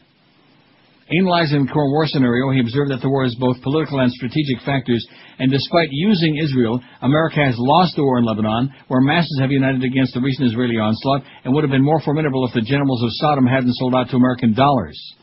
He analyzed that Israel would soon be forced to stop its land strikes, but would continue its horrific and heinous airstrikes against Lebanon, converting it to ruins. Horrific and heinous anus. He also predicted that after Iran and Syria, Saudi Arabia would also meet the same fate, followed by Pakistan. How do you like that? That's what he says. He said, she said. Uh-huh. All I know is there's one fine kettle of fish out there, and you can smell the stench all over the world now. Oh, and there's no global warming either. It's just warm, that's all. It's just warm. And the good news is we don't have to worry about Chris. That's the great news. I know somebody's probably pretty happy about that in between calling that poker. Good job by Chris. Yeah. 23 till noon. Don't forget Galdia 2. Mad Dog. Oh, boy. Straight on the heels of his dinner with El Presidente. I wonder if he wiped the fascism off his brow. Mad Dog at 4 o'clock, then the Marlins stuff. What was the score last night, Josh? 6-5. Oh, well, at least they were competitive. That's right. They're hanging in there, and it sounds like I really care, doesn't it? No. No. Yeah, anyway, Marlins on deck at 6:30. Marlins and the Mets 7:05. Eddie K at 10. See, it's too late because it's the dog days of summer. So even though they had this resurgence here in the last part of the season, it's too late. They already lost. They lost the fans out there in the first 2-3 months. And if you don't believe me, take a look at our Marlin numbers in that last book. Oh, brother, woo! My God, I tell you, Joe Bell was pretty PO'd about that. When he was on the phone giving me all that secret inside information about the new programming that was in Barry Jackass's column 2 days later. Was he? Not too happy with those Marlins. 22 till noon at 560 WQM. Hey, all... Hey. Guys. Ow. They used to say, let's pass the same. Like he takes it up the earth. Please say it with a little class.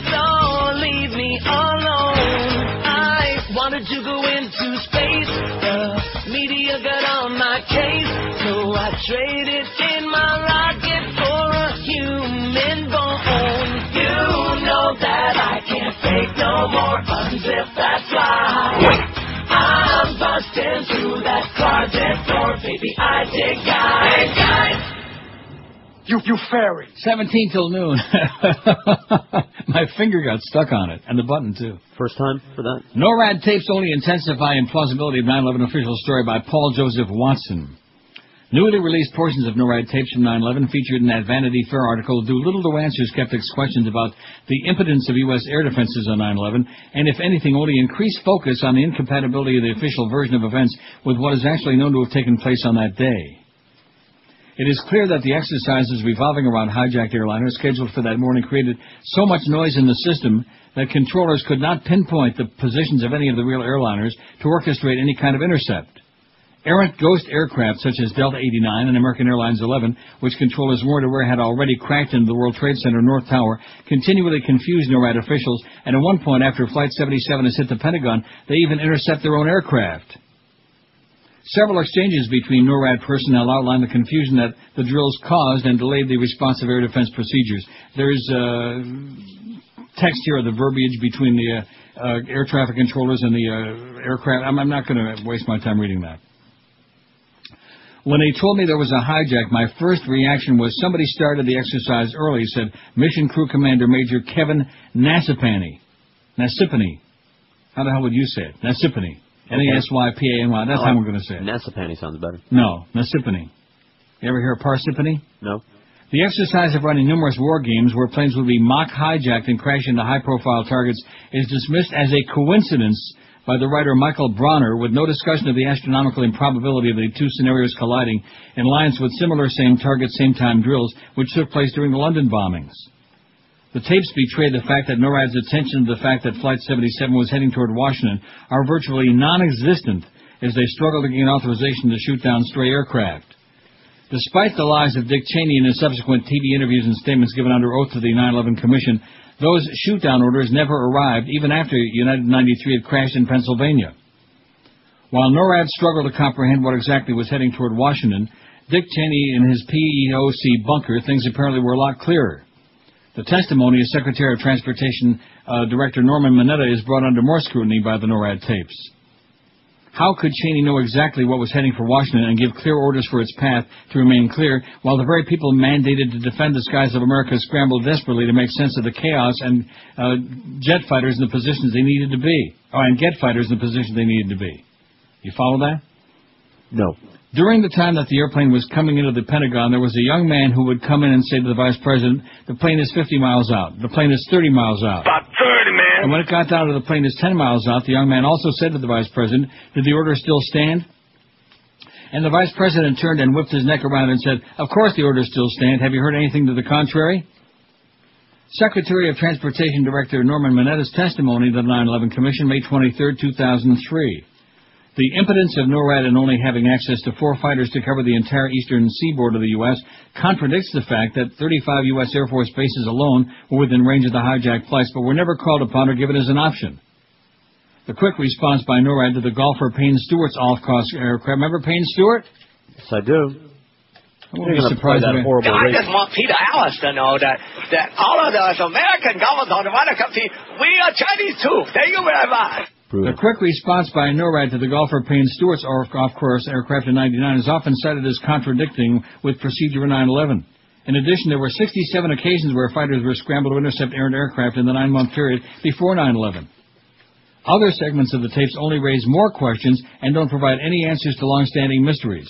How did the admittedly incompetent pilot hijackers turn off the transponders of all the aircraft? A procedure, according to professionals we've talked to, is often beyond the capability of even the most experienced commercial pilots. In one portion of the tapes, NORAD personnel are heard to marvel at the excellence of the hijackers' strategy. 92315, Anderson says, they're probably not squawking anything, broadcasting a beacon code anyway. I mean, obviously these guys are in the cockpit. Nasipany, these guys are smart, unidentified male. Yeah, they knew exactly what they wanted to do. These guys are smart? Contrast this statement with those of the flight instructors when describing the skills of the alleged hijackers. Mohammed Atta, his attention span was 0. Khalid al-Mindar, we didn't kick him out, but he didn't live up to our standards. Marwan al-Shihi, he was dropped because of his limited English and total incompetence at the controls. Salim al-Hazmi, we advised him to quit after 2 lessons. Did the descriptions afforded these men square with the chaos that their skills in evading detection brought to the NORAD control room? Or were the planes being controlled by some other means than morons who could barely get single-engine Cessnas off the ground, but who apparently ran the world's most sophisticated air defense ragged for hours?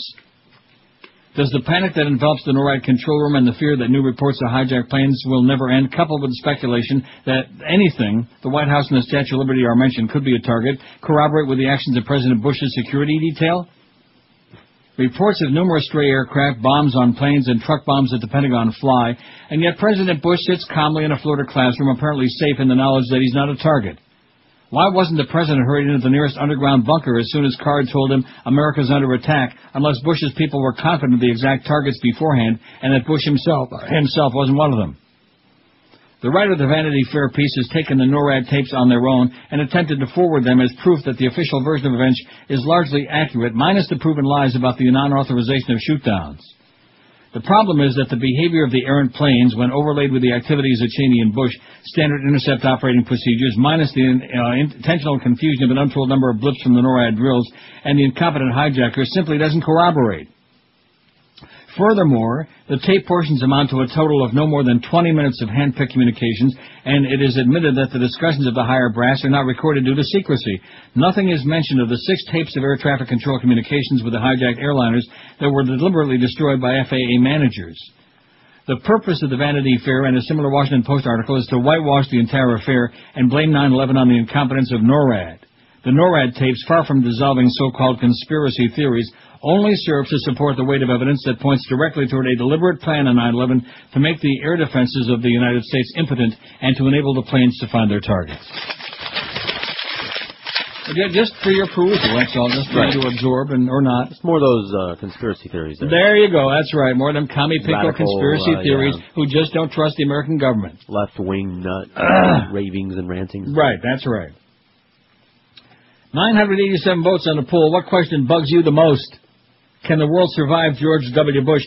2.5 years to go. Oh, my God. Oh, my God is right. 260 votes. Does Ann Coulter have a penis? 145, as if there's any doubt. Is there life after death? 109, as in PT 109. Where's Osama? 88. Is there life on other planets? 81. Speaking of PT 109, who killed JFK? 80. Is there a God? 73. Who killed Cock Robin? 31. Who sent the anthrax? Has got about 30, man. Although I think they've got a person of interest. Who let the dogs out? 24. What really happened on 9/11? Only 23. You know, why would anybody care about that? Yeah. Who stole the Kishkas? Got 16. Almost as many as what really happened on 9/11. Is there intelligent life on Earth? Has got 11. Will I ever get laid again? 10. And who wrote the Book of Love? Has only got 6. Solamente 6. And what does that have to do with Fidel? Uh-oh. You starting up again? No, I'm just curious. In fact, that's a good poll question. Maybe you want to steal it. I don't know. What was the one you were going to do? That's a good poll question. Mm-hmm. What percentage of South Florida Cuban exiles do you think is going to return if Castro dies, and if Raul can't cut the mustard, and if they democratize Cuba? What? See, the question I realize a lot of things have to happen, but then again, the question I had is what's going to happen if Castro should die? Yeah. Are you going to use that? Maybe. No, and of course, it's Raul, you fool. Yeah. For how long? What's wrong with you? About 10 minutes. He's a bumbling old fool. He is. He's an idiot. He's like Fredo. He's Castro's Fredo. Oh, no. I can't believe you said that. Well? I can handle things. No, you can't. No. Not like everybody said. Like don't. Stupido. I'm smart, and I want to spend. Hey, Fredo. Oh. If he would have just said one more Hail Mary, you know what, that would have done it. You see, you know what I was thinking about the other day? Well, I always think about these things with the religionists, especially what's happening in the world right now with all this good murder and bloodshed and my religion's better than yours, I'm going to kill ya. These baseball players like Pudge Rodriguez, it's bad enough that you get conditioned into doing certain things. And, of course, the Catholic Church is probably better than anybody at all, although they're all good. Like the Muslims are down on the ground on their magic carpets. And the Orthodox Jews at the Wailing Wall who are throwing rocks at the women who are trying to pray there, And they're davening back and forth and rocking like they got ants in their pants. But these ball players that come up and cross themselves, and Pudge Rodriguez does that, maybe Josh has noticed this, before every pitch. A lot Have you ever noticed that? A lot of them do crap before every pitch. They have their little thing. And mostly I think that's a Latino thing, isn't it? Not really. It's a Catholic thing. No, but I think certainly the Latin Americans are much better brainwashed than just your regular pedestrian, ordinary Catholics. The Latins are more Catholic than anybody except the Irish. Well, you don't see Dave O'Brien crossing himself before he calls every pitch to you during the broadcast. Well, you don't see him. Well, that's because we don't see him. Maybe he's doing it up there. He's got all kinds of things crossed up there. Yeah, like Joe Angel. He's probably got him turned into a pretzel. Nice going, Dave O'Brien, you idiot. But anyway, see, any of you people out there, it's like the people that nail a mezuzah on the door, although at least that's only a one-time thing, You don't go out every day and nail a new mezuzah on the door, although it can't hurt. To keep the evil spirits out. That's right. But people who are like just automatons, you get brainwashed when you're young and you go through all of this ritual, all this song and the dance. Why? That's my question. That's my question. Why is it so easy to brainwash people? Why are people so stupid? In fact, let's put that on that poll. What question bugs me the most? Why are people so stupid? Good question. And we got 1,004 votes. Oh! I can't believe you folks, man. This is amazing. This is amazing.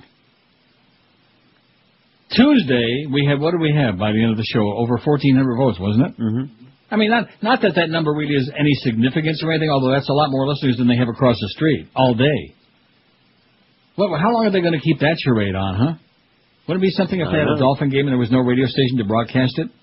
And by the way, for $5 million a year, we don't want it. You can keep it. Yeah. We're already losing our ass on the Marlins. We don't need to be losing $5 million a year on the Dolphins.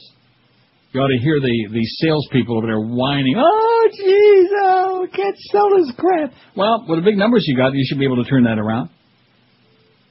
Why are most people so... how do we want to phrase that? This just in. Israel. At least 7 civilians killed in rocket attacks in northern Israel. Like, that's news, okay? That's news. What have I said? The only problem with this isn't what I had in mind. See, because a lot of innocent people, just innocent pain-in-the-ass bystanders are getting killed. All this is going on for 3-4 weeks now, as opposed to the crazy, the farbissen, The ones who are like, just whipped up with all their hysteria. Let all the fanatics go there right to the border and just kill each other and leave everybody else alone. So what do you think? Maybe Haifa would be good for your summer trip? Oh, yeah. We're going to send George to Haifa. Why are people so stupid? Okay, we just put that on. I wish I could change my vote. They really are. That's one of the reasons. I mean, I like doing this show is a real great education. Because look at the calls we've taken over these years, and of course you take them now. In the summertime, when I'm only on like 5 minutes a week, I'm going to take phone calls? No chance. No chance, baby. Now, did you talk about that article that I faxed you, even though I wasn't on yesterday? I faxed you the article the night before. I mentioned it, but I didn't read it or anything. I said that you would be talking about it more today. Oh. Red Cross workers and residents of Kana, this is from the Interpress Service, Tuesday night, where Israeli bombing killed at least 60 civilians over the weekend, have told IPS that no Hezbollah rockets were launched from that city before the Israeli airstrike. Well, they did it 10 years ago. I guess maybe practice makes perfect. Mm-hmm. Or as they say in the church, practice makes the prefect. Well, they moved back. They shouldn't have done that. The Israeli military has said it bombed the building in which several people had taken shelter, more than half of them children, because the army had faced rocket fire from Kana. The Israeli military has said that Hezbollah was therefore responsible for the deaths. There were no Hezbollah rockets fired from here. 32-year-old Ali Abdel told IPS. Anyone in this village will tell you, because this is the truth. Abdel had taken shelter in a nearby house when the shelter was bombed at 1 o'clock in the morning. When the bombings finally lit up in the morning, he went back to the bomb shelter to search for relatives. He found his 70-year-old father and 64-year-old mother both dead inside. They bombed it, and afterward I heard the screams of women, children, and a few men. They were crying for help. But then 1 minute after the first bomb, another bomb struck, and then after this there was nothing but silence. And then the sound of more bombs all around the village. Masen Hashem, or is that Mason Adams? Masen Hashem, a 30-year-old construction worker from Kana who lost several family members in the airstrike on the shelter, said there were no Hezbollah rockets fired from his village, because if they had done that now or in the past, all of us would have left, because we know we would have been bombed.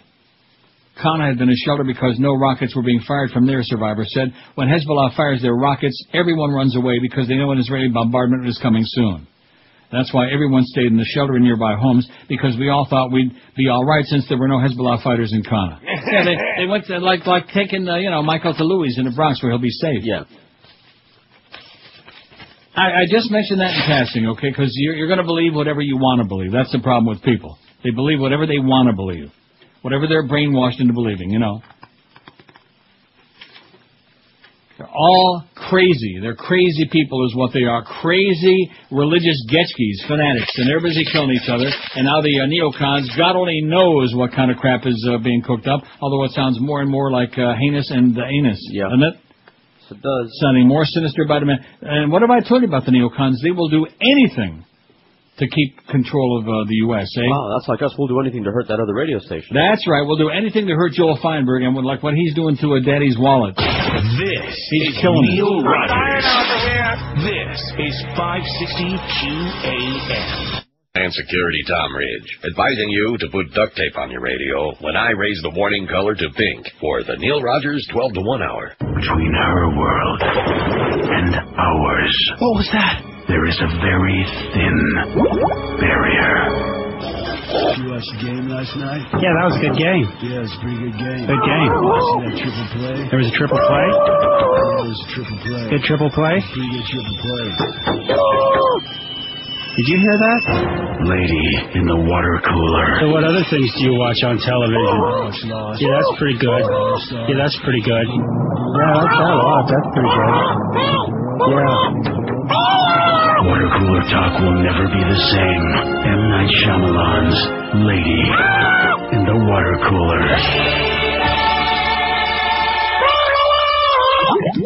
12:02 at 560 WQM. Get that bitch out of that water cooler, man. That water's starting to taste pretty nasty. Andrew Bart Schmuckler. Remember him? Who? Come on. I'm just pulling. Schmuckler? Oh, how long is this baby? Oh, my God. What are you talking about? Oh, that baby. 3 pages. And what has this got to do with Fidel, man? What has it got to do with all those exilios who are just waiting to go back? That to me is a slap in the face, if you're part of South Florida, if you live in South Florida, you've got these people who have been there 40 years, 50 years, whatever it's been now. Let's see, 59, 41, 40, almost 50 years. Right. And I'm just here. I got one toe on the ground. I just can't wait to go back. Just well, visiting. Guess what? Like I said, we'll pack you all a stale media chain. Get the hell out of here already. It's like Monopoly, just visiting. Yeah, what are you waiting for? Go back now. And cut the crap. There's one thing I can't stand. It's somebody who claims to be an American who's busy spending all their time outside the country. Well, I'm sorry. What? I'm just a human being, that's all. Yeah, I want to be designated too. I can afford to be where I like it, you know what I mean? And as far as being in Florida, I don't wanna. Anyway, Andrew Bart Schmuckler's website, nonesoblind.org, is devoted to understanding the roots of America's present moral crisis and the means by which the urgent challenge of this dangerous moment can be met. He's author of such books as The Parable of the Tribes, The Problem of Power and the Social Evolution, and Debating the Good Society, A Quest to Bridge America's Moral Divide. He also conducts regular talk radio conversations in both red and blue states. Well, that's darn purple of him, isn't it? Sure enough. Andrew Bart Schmuckler writes, proof that the 9/11 Commission did not do its job and evidence that it doesn't care. Should I read this? I'm gonna. Sounds good. I do not know what the truth is about 9/11. I don't know whether the official version of events is substantially correct or whether it's full of holes, whether it was basically an honest job or was a cover-up. I've studied the matter enough to know some substantial points on both sides, but I lack the knowledge and the expertise that would be required to draw any hard and fast conclusions. But now I do know something. I know that the 9/11 Commission has failed to do its job and that it is not acting responsibly in view of that fact. The job of a commission like that appointed to study and to report to the nation on the events of 9/11 is twofold. First, it is to investigate the events and to draw valid conclusions about what happened. Second, it is to enable the American people to come to a common understanding about an important and sensitive part of our history. Such consensus is vital because disagreements and suspicions about such national traumas are potentially poisonous to the body politic. In Germany after World War I, for example, the belief that their defeat was not due to events on the battlefield against the enemy, but to a stab in the back from parts of the German society, helped to lay the foundations for the coming to power of the Nazis and for all the nightmares that followed from that. And the Commission certainly understood full well the centrality of this consensus-creating function. Whether or not the 9/11 Commission fulfilled the first function to establish what happened, some recent poll data prove indisputably that it has failed with respect to the second. A Zogby poll shows that more than 40% of Americans believe there's been a cover-up. When nearly half the population of the U.S. doesn't trust the truthfulness of the 9/11 Commission report, the Commission clearly has failed to do its job. Not like the Warren Commission report. Couldn't be like that, could it? The Zogby poll data presented, as I saw it, an opportunity, and I took steps to see if that opportunity could be seized. What I thought the poll data might help to occur would be to have a real debate, fair and rigorous, between strong advocates of both the Commission's explanation of 9/11 and the skeptics and challengers to that position. That seemed to me important for the nation because, up till now, there hasn't been any such confrontation between the different positions, and such a confrontation would be the best way to get the truth to emerge. Just as in a courtroom procedure, different propositions can get clarified and tested, so also in a well-conducted debate. I contacted some of the more prominent challengers to the official version and found them eager to participate in such a debate. They also indicated doubts that the people associated with the Commission would be willing to join in such a process because they found those people unresponsive to previous invitations to engage with them. But I had hoped that, with the poll data indicating clearly that the Commission had failed pretty seriously to achieve the goal of resolving the uncertainties of the American people, the moment was propitious to try to enlist their participation in such a debate. So I wrote the following letter to members of the Commission, as well as, with slight variations, to others with technical knowledge who had been associated with the report. And then it's got a copy of the letter. And at the end, I look forward to hearing back from you, and thank you for your consideration. I sent out more than a dozen of these invitations, and the answer I received was completely consistent. Absolute silence. Not a word of response from a single person. What is one to make of such a failure to respond? The sheer uniformity of the response suggests that some explicit policy to stonewall has been handed down from above. If some of the invitees had sent some sort of refusal, while others had simply ignored the invitation, this inference about a general policy would be harder to draw. But when a substantive invitation like this elicits not a single word of response from more than a dozen people, it seems hard to believe that each recipient is making his own decision about how to respond, which leads to the question, why would there be such a policy of stonewalling? That's the question, like I told you before. Why? If it were not for the Zogby poll results, one might imagine that the forces behind the Commission report might have decided that the report is so persuasive and valid that it can stand on its own, with no need for further defense, that the challengers are so off the wall that it would be a mistake to dignify their claims by bothering to refute them. But in view of these poll results, cited in my invitation, of course, showing that 42% of the American public believes there's been a cover-up, and in view of it being one of the Commission's responsibilities to produce a national consensus and leave the matter unresolved, this policy of not dignifying the skeptics seems unsupportable. The committed challengers whom I invited offered a different explanation. The Commission, they maintained, knew that in a fair and rigorous debate, the findings of their report would be ripped to shreds. Thus, they are stonewalling in order to avoid having the report fully discredited in the eyes of the rest of the American public. That explanation is plausible, and if it were true, it would mean that the Commission failed to do both aspects of the job it supposedly was charged with. In other words, that it hadn't only failed to produce the national consensus the country needed, nor had provided the country with a valid account of the real events of 9/11. On that point, on whether the official version is basically valid or full of holes, I remain uncertain, still wanting the kind of rigorous encounter of ideas that would enable non-experts like me to see which notions survive scrutiny and which do not. But the refusal of the creators of the 9/11 Commission report to take to the field in its defense does measurably increase my suspicion about that official version. And even if the challengers are not correct in their interpretation of this refusal, even if it isn't because their position is indefensible, did I say position? It would seem to indicate clearly that at the very least, the Commission doesn't much concern itself with the fact that nearly half the American people believe the report is a cover-up of the real truth about 9/11. That in itself is a disturbing and disreputable state of the affairs, and I would say you are absolutely correct, sir. How do you like that? Call me Pinko. Pretty heavy duty on a hot summer's day, man. Not so hot here, thank the Lord. In fact, for Castronova, you notice how Castronova's numbers went up when I started doing Toronto weather reports? Maybe when Stern went off the air on the terrestrial radio? Mm-hmm. Oh, 23, it's 73, a little murky. Oh, hallelujah. Man, 73, do you know how that's like heaven? Yeah, I'll take it.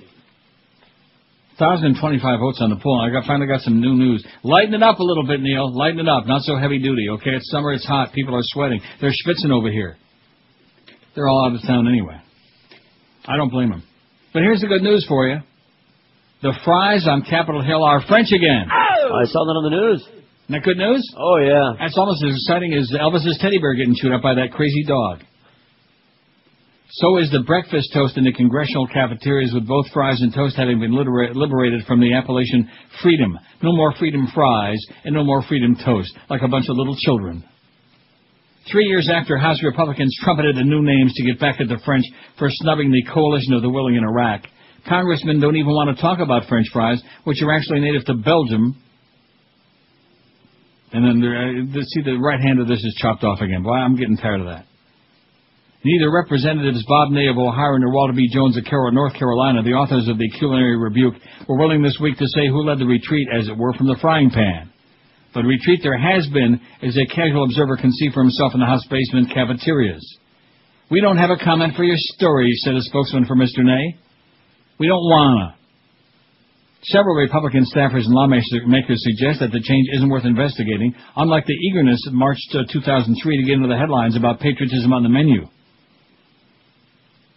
It's almost beyond belief. That goes back to my choice on that poll. How can there be so many stupid people? It's only got 5 votes. That should be zooming to the top. Why are so many people so stupid? Why is like that so prevalent? Dumb. Several Republican staffers and lawmakers suggest that the change isn't worth investigating. Unlike the eagerness, like I said, March 2003, to get into the headlines about patriotism on the menu. Mr. Ney, who was then chairman of the House Administration Committee, which oversees the cafeterias, gleefully announced the change at the height of the anti-French sentiment when Paris scolded Washington that the U.S.-led invasion of Iraq was premature, just like all the dancing in the streets in Hialeah and Sweetwater and Miami and South Beach. Premature about Fidel is dead. Not yet. Soon. He's dead. Oh, jeez. The action today is a small but symbolic effort to show the strong displeasure with many on Capitol Hill with the action of our so-called ally France, Mr. Ney said on March 11, 2003. The Ney spokeswoman, who wasn't aware Monday that fries and toast had reverted their original names, observed that Representative Virgin Ehlers of Michigan, the Republican who chairs the House Administration Committee, now has the right to change the name. But John Brandt, a spokesman for Mr. Ehlers, doesn't want to talk about it either. Officially, the committee has no comment on the matter. I really don't see how this is a story. In other words, it was a story when they changed it to Freedom Fries and Freedom Toast, like a bunch of petulant children, because they were pissed off at those obnoxious, disgusting French. But now when they change it back, now it's not a story. A spokeswoman for the panel's Democrats says she's unaware of the change, and none of the House staffers are willing to talk about it. A manager in the House's basement cafeteria said Freedom Fries and Freedom Toast were taken off the menu last week and referred all calls to the Capitol's guest services department. The cafeteria in the Longworth office building apparently restored French fries all the way back in January. Democrats on the panel didn't return calls requesting comment, but other Democrats who had called the switch nomenclature absurd are free with the quips. They're yucking it up. While all these people are dying, while the bombs are bursting in air. But then again, that's the American effing way, isn't it? Show none. Bombs bursting in air. I burst a few in the air myself. This is Neil Rogers. Luckily, Joyce didn't hear him. This is 560 QAM. Boy, somewhere over the rainbow.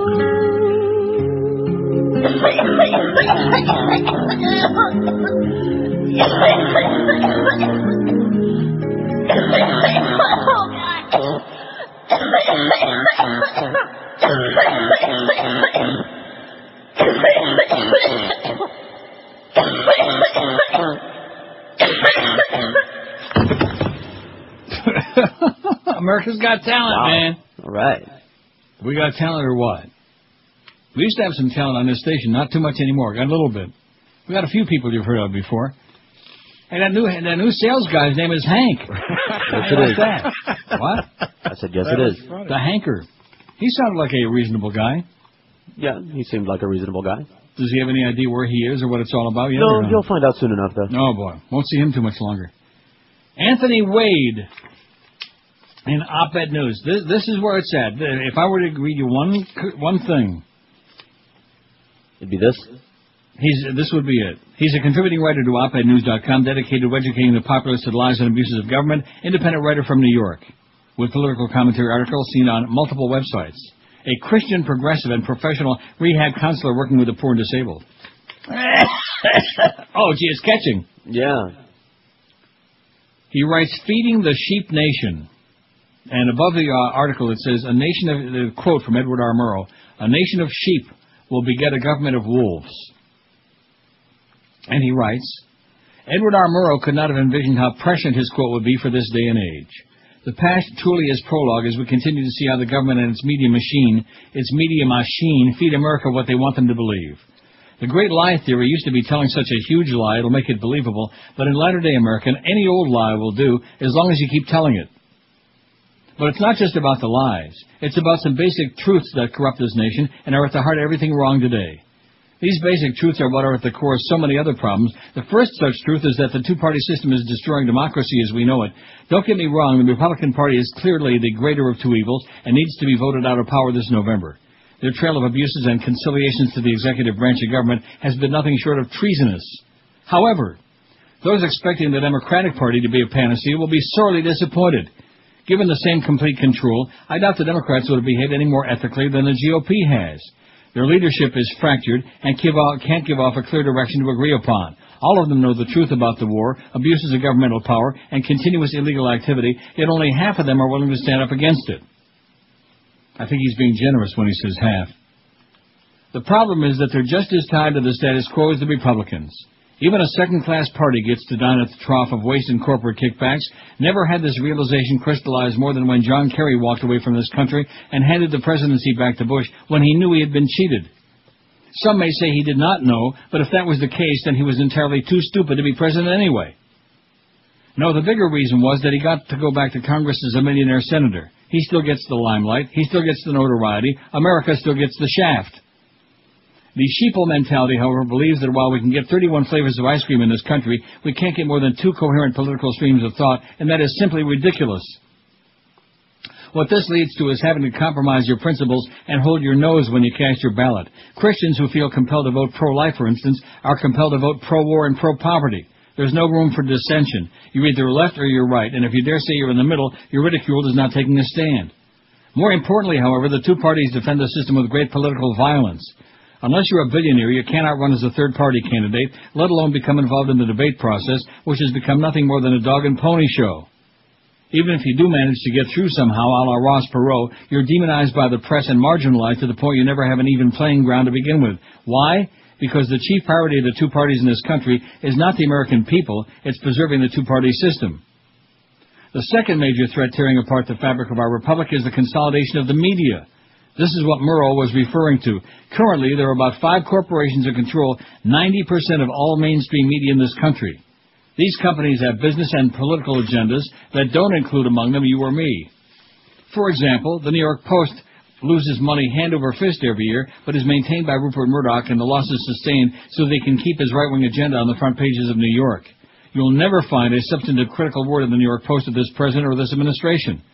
Its goal is not to present the news to New Yorkers, but to package the political opinions of Mr. Murdoch and present it as news, just as he does with a clearly unbalanced Fox News channel. But Fox News is no longer the only culprit. The real damage done by Fox News is that it makes other networks appear mainstream when they really are only Fox Light. Instead, you have people like Tucker Carlson, Chris Matthews, and Joe Scarborough wrapped up as objective news hosts. It's through this media machine that the government feeds the sheeple what they want them to know and withholds what they do not. Case in point was the coverage on the main news networks. It did not focus on Iraq the other night and the increasing surge in violence. It did not focus on Lebanon and the child casualty rate exceeding 50%. No, it focused on Gibson Gate. In fact, on the aforementioned Scarborough program, the entire program was devoted to discussing Mel Gibson's drunken tirade. Like the Scott Peterson and Natalie Holloway debacles before, these stories are designed to do one thing: keep you focused on something other than what's really going on in the world and in this country. The last bastion of objective news coverage is the Internet, and they're trying to take that away as well through the net neutrality sham. The goal is not only corporate profits, but to keep the sheep buying all the while their country is eroding. Nothing made this more apparent than when the major networks all got together to agree to dismiss the obvious election fraud revealed through the exit polls they commissioned. The press used to be about protecting the country from abuses of government, but now it's about protecting the government from the people. There are some brighter lights out there, such as Keith Olbermann, but even that's not enough to offset the onslaught of packaged news brought to America each and every night. When the administration is really in a bind, they dispatch Cheney or Rove to Fox News for what is called an exclusive, but all it really is a platform to sell more lies to the people of this country.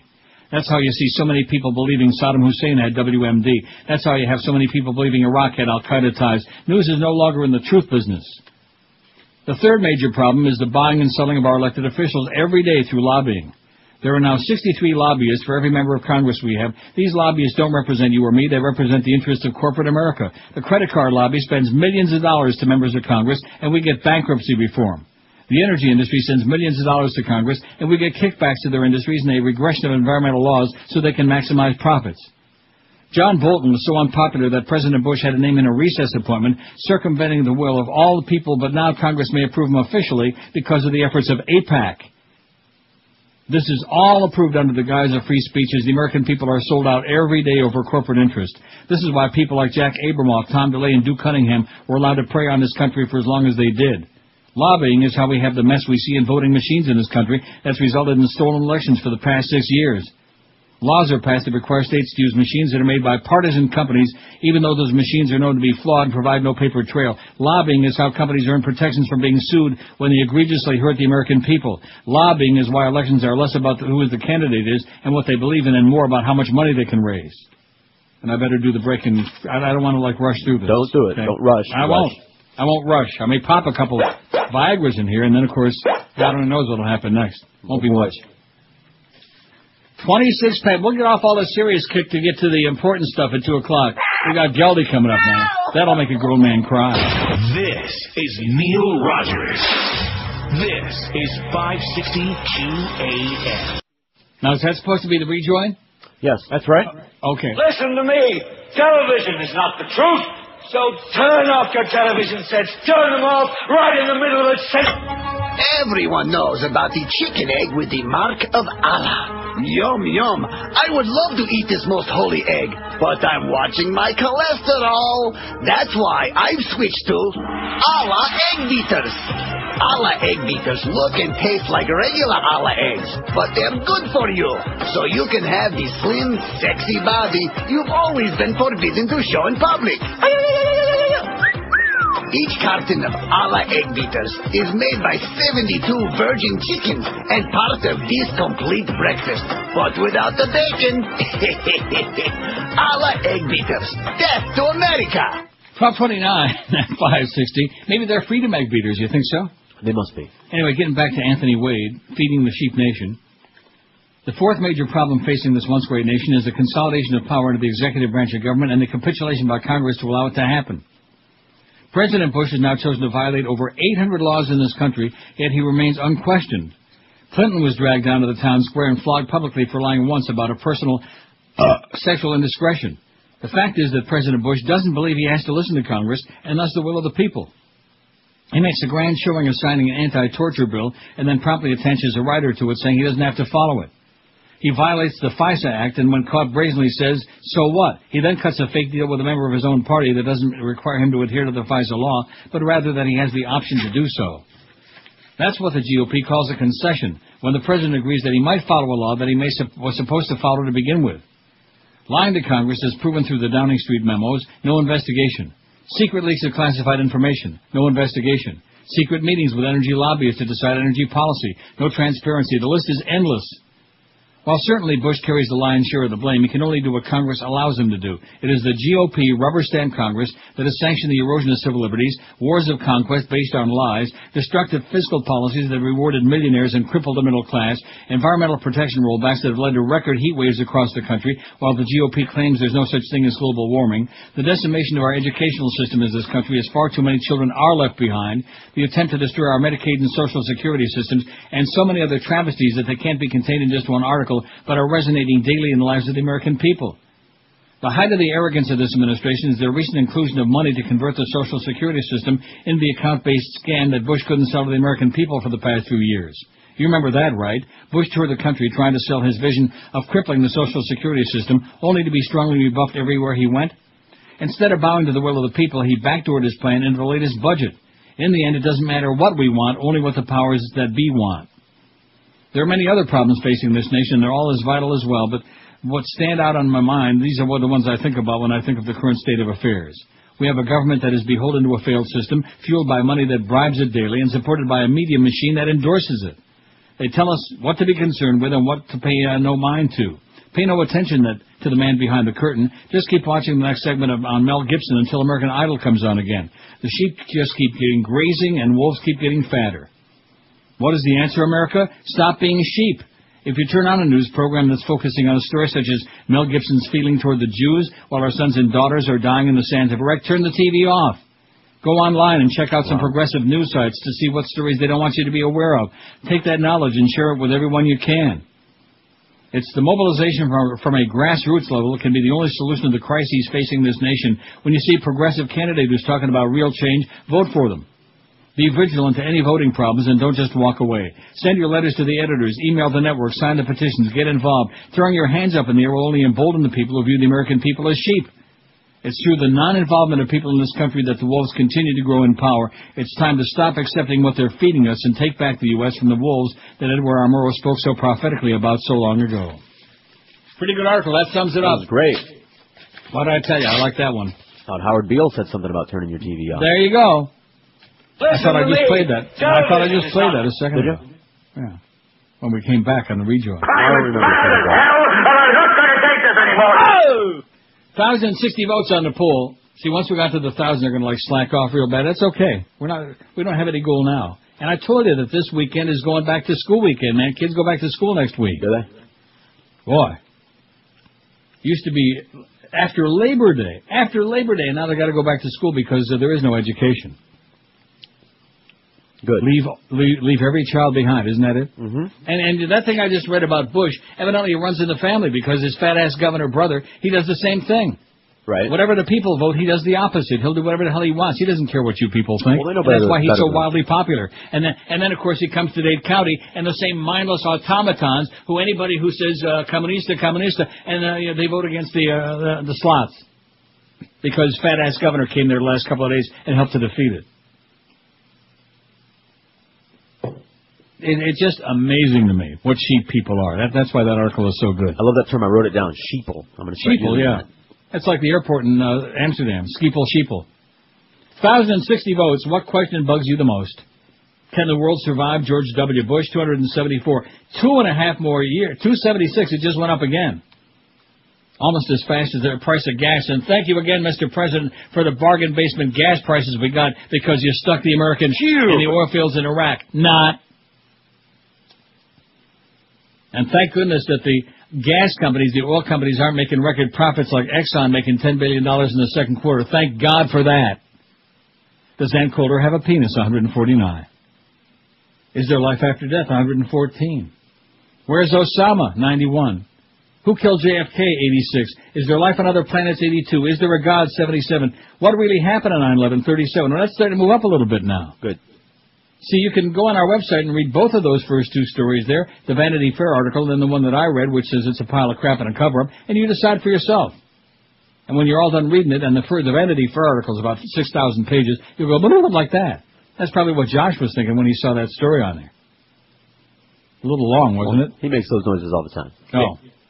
Who killed Cock Robin? 32. Who sent the anthrax? 31. Who let the dogs out? 28.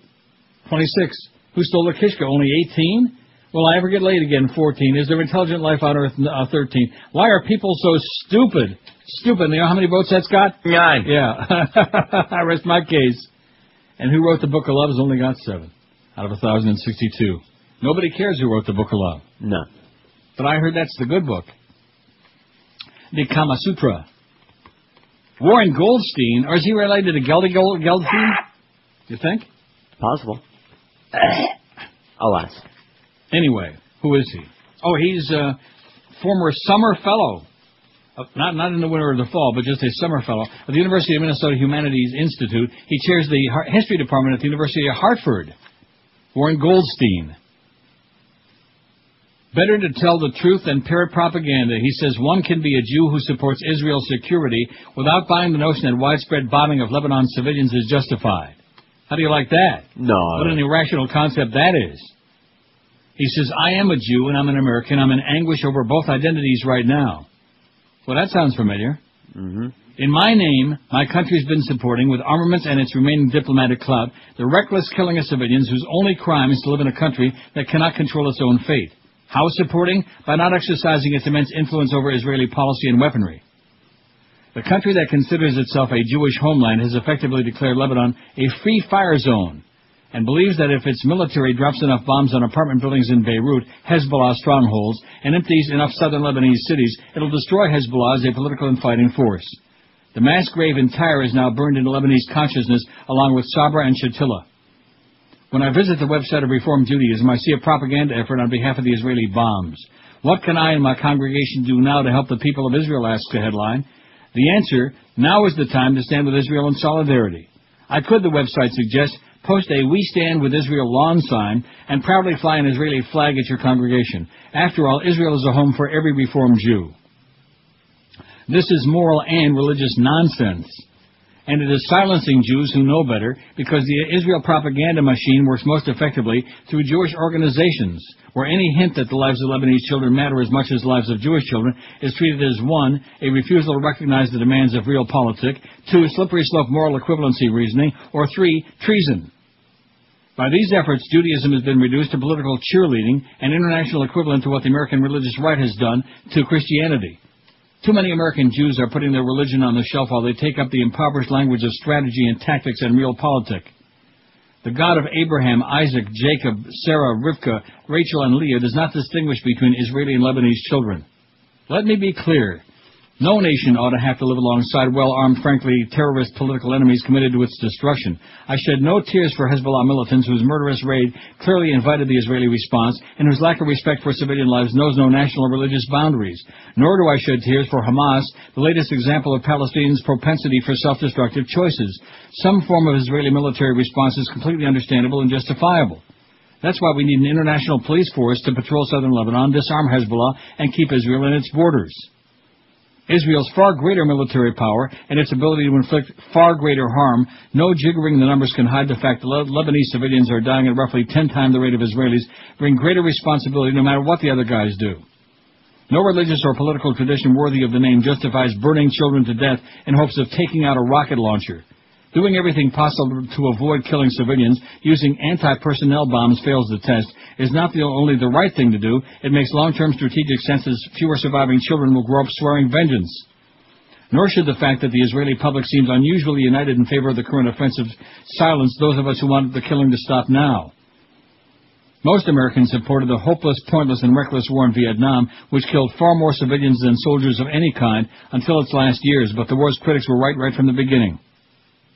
In that spirit, I hope that Jews and non-Jews alike will reject the pall-over debate about Israel and speak their minds, breaking through their fear of being labeled as self-hating or anti-Semitic by so-called friends of Israel. Israel needs friends who support its security and tell the truth, not sycophants putting out lawn signs. I wish Jewish congregations would direct as much energy as they have lately expanded on the distant, complicated killing fields in Darfur, dare I say a safer issue, toward the far easier task of getting their own government to make real peace in the Middle East by ceasing its blanket support for the Israeli government and military. In the meantime, what Secretary of State Condoleezza Rice calls a new Middle East is being baptized in the blood of civilians. Not on my watch, says Warren Goldstein. Sounds like an anti-Semite, self-hating. Yeah. You can tell by the name, can't you? 1,080 votes on the poll, man. We're kicking serious big fat ass right now.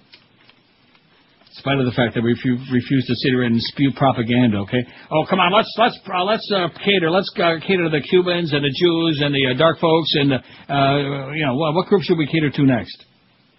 Just like that old W. Snooze crap with that Barbara Studley, man. I remember those days like it was just yesterday. The Jewish people, I love them, I love them, I love them. Oh, my God. The state of Israel, I love them. Oh, and the old Jews, they were quelling from that, man. It was unbelievable. Nasty, miserable bitch. Phony as a $44 bill.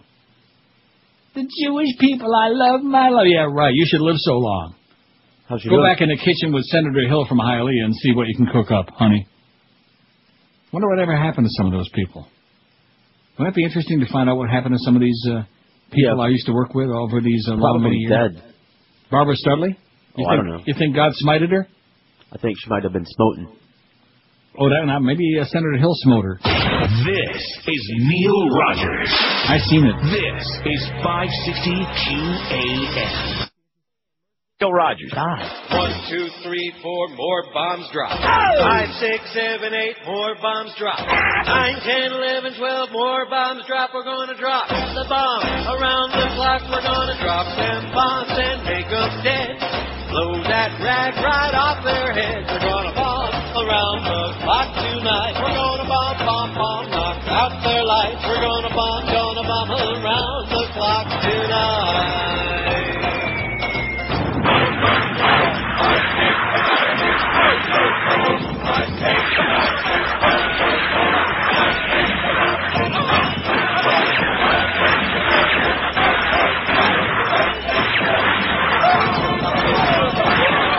Here's a real gun bomb, so have a blast. We're gonna shove that all up your ass. We're gonna bomb around the clock tonight. We're gonna bomb, bomb, bomb, knock out their lights. We're gonna bomb around the clock tonight.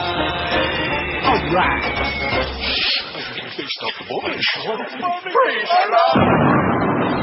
I can just see it now. Mad Dog and Jim Kick and who else? Nick Bonaconte sitting there with George W. Isn't that something? Yucking it up, talking about sports, you know. Good old boy. Just makes me want to puke my guts out, you know. Puke up all that bacon I ate this morning. Me too. 1246 at 560 WQAM. We got Geldy coming up at 2. That'll do it for him. Works every time. Mad Dog at 4. He should be ashamed of himself. Remember I was talking about how he gave all that money to Bob Graham? Yeah. I forget what that website is. You can go and find out how much money anybody donated. Well, but I guess that was good for business, you know, for his construction business. It's called covering your ass on all sides, both cheeks. Ted Rall, your very favorite. Good guy.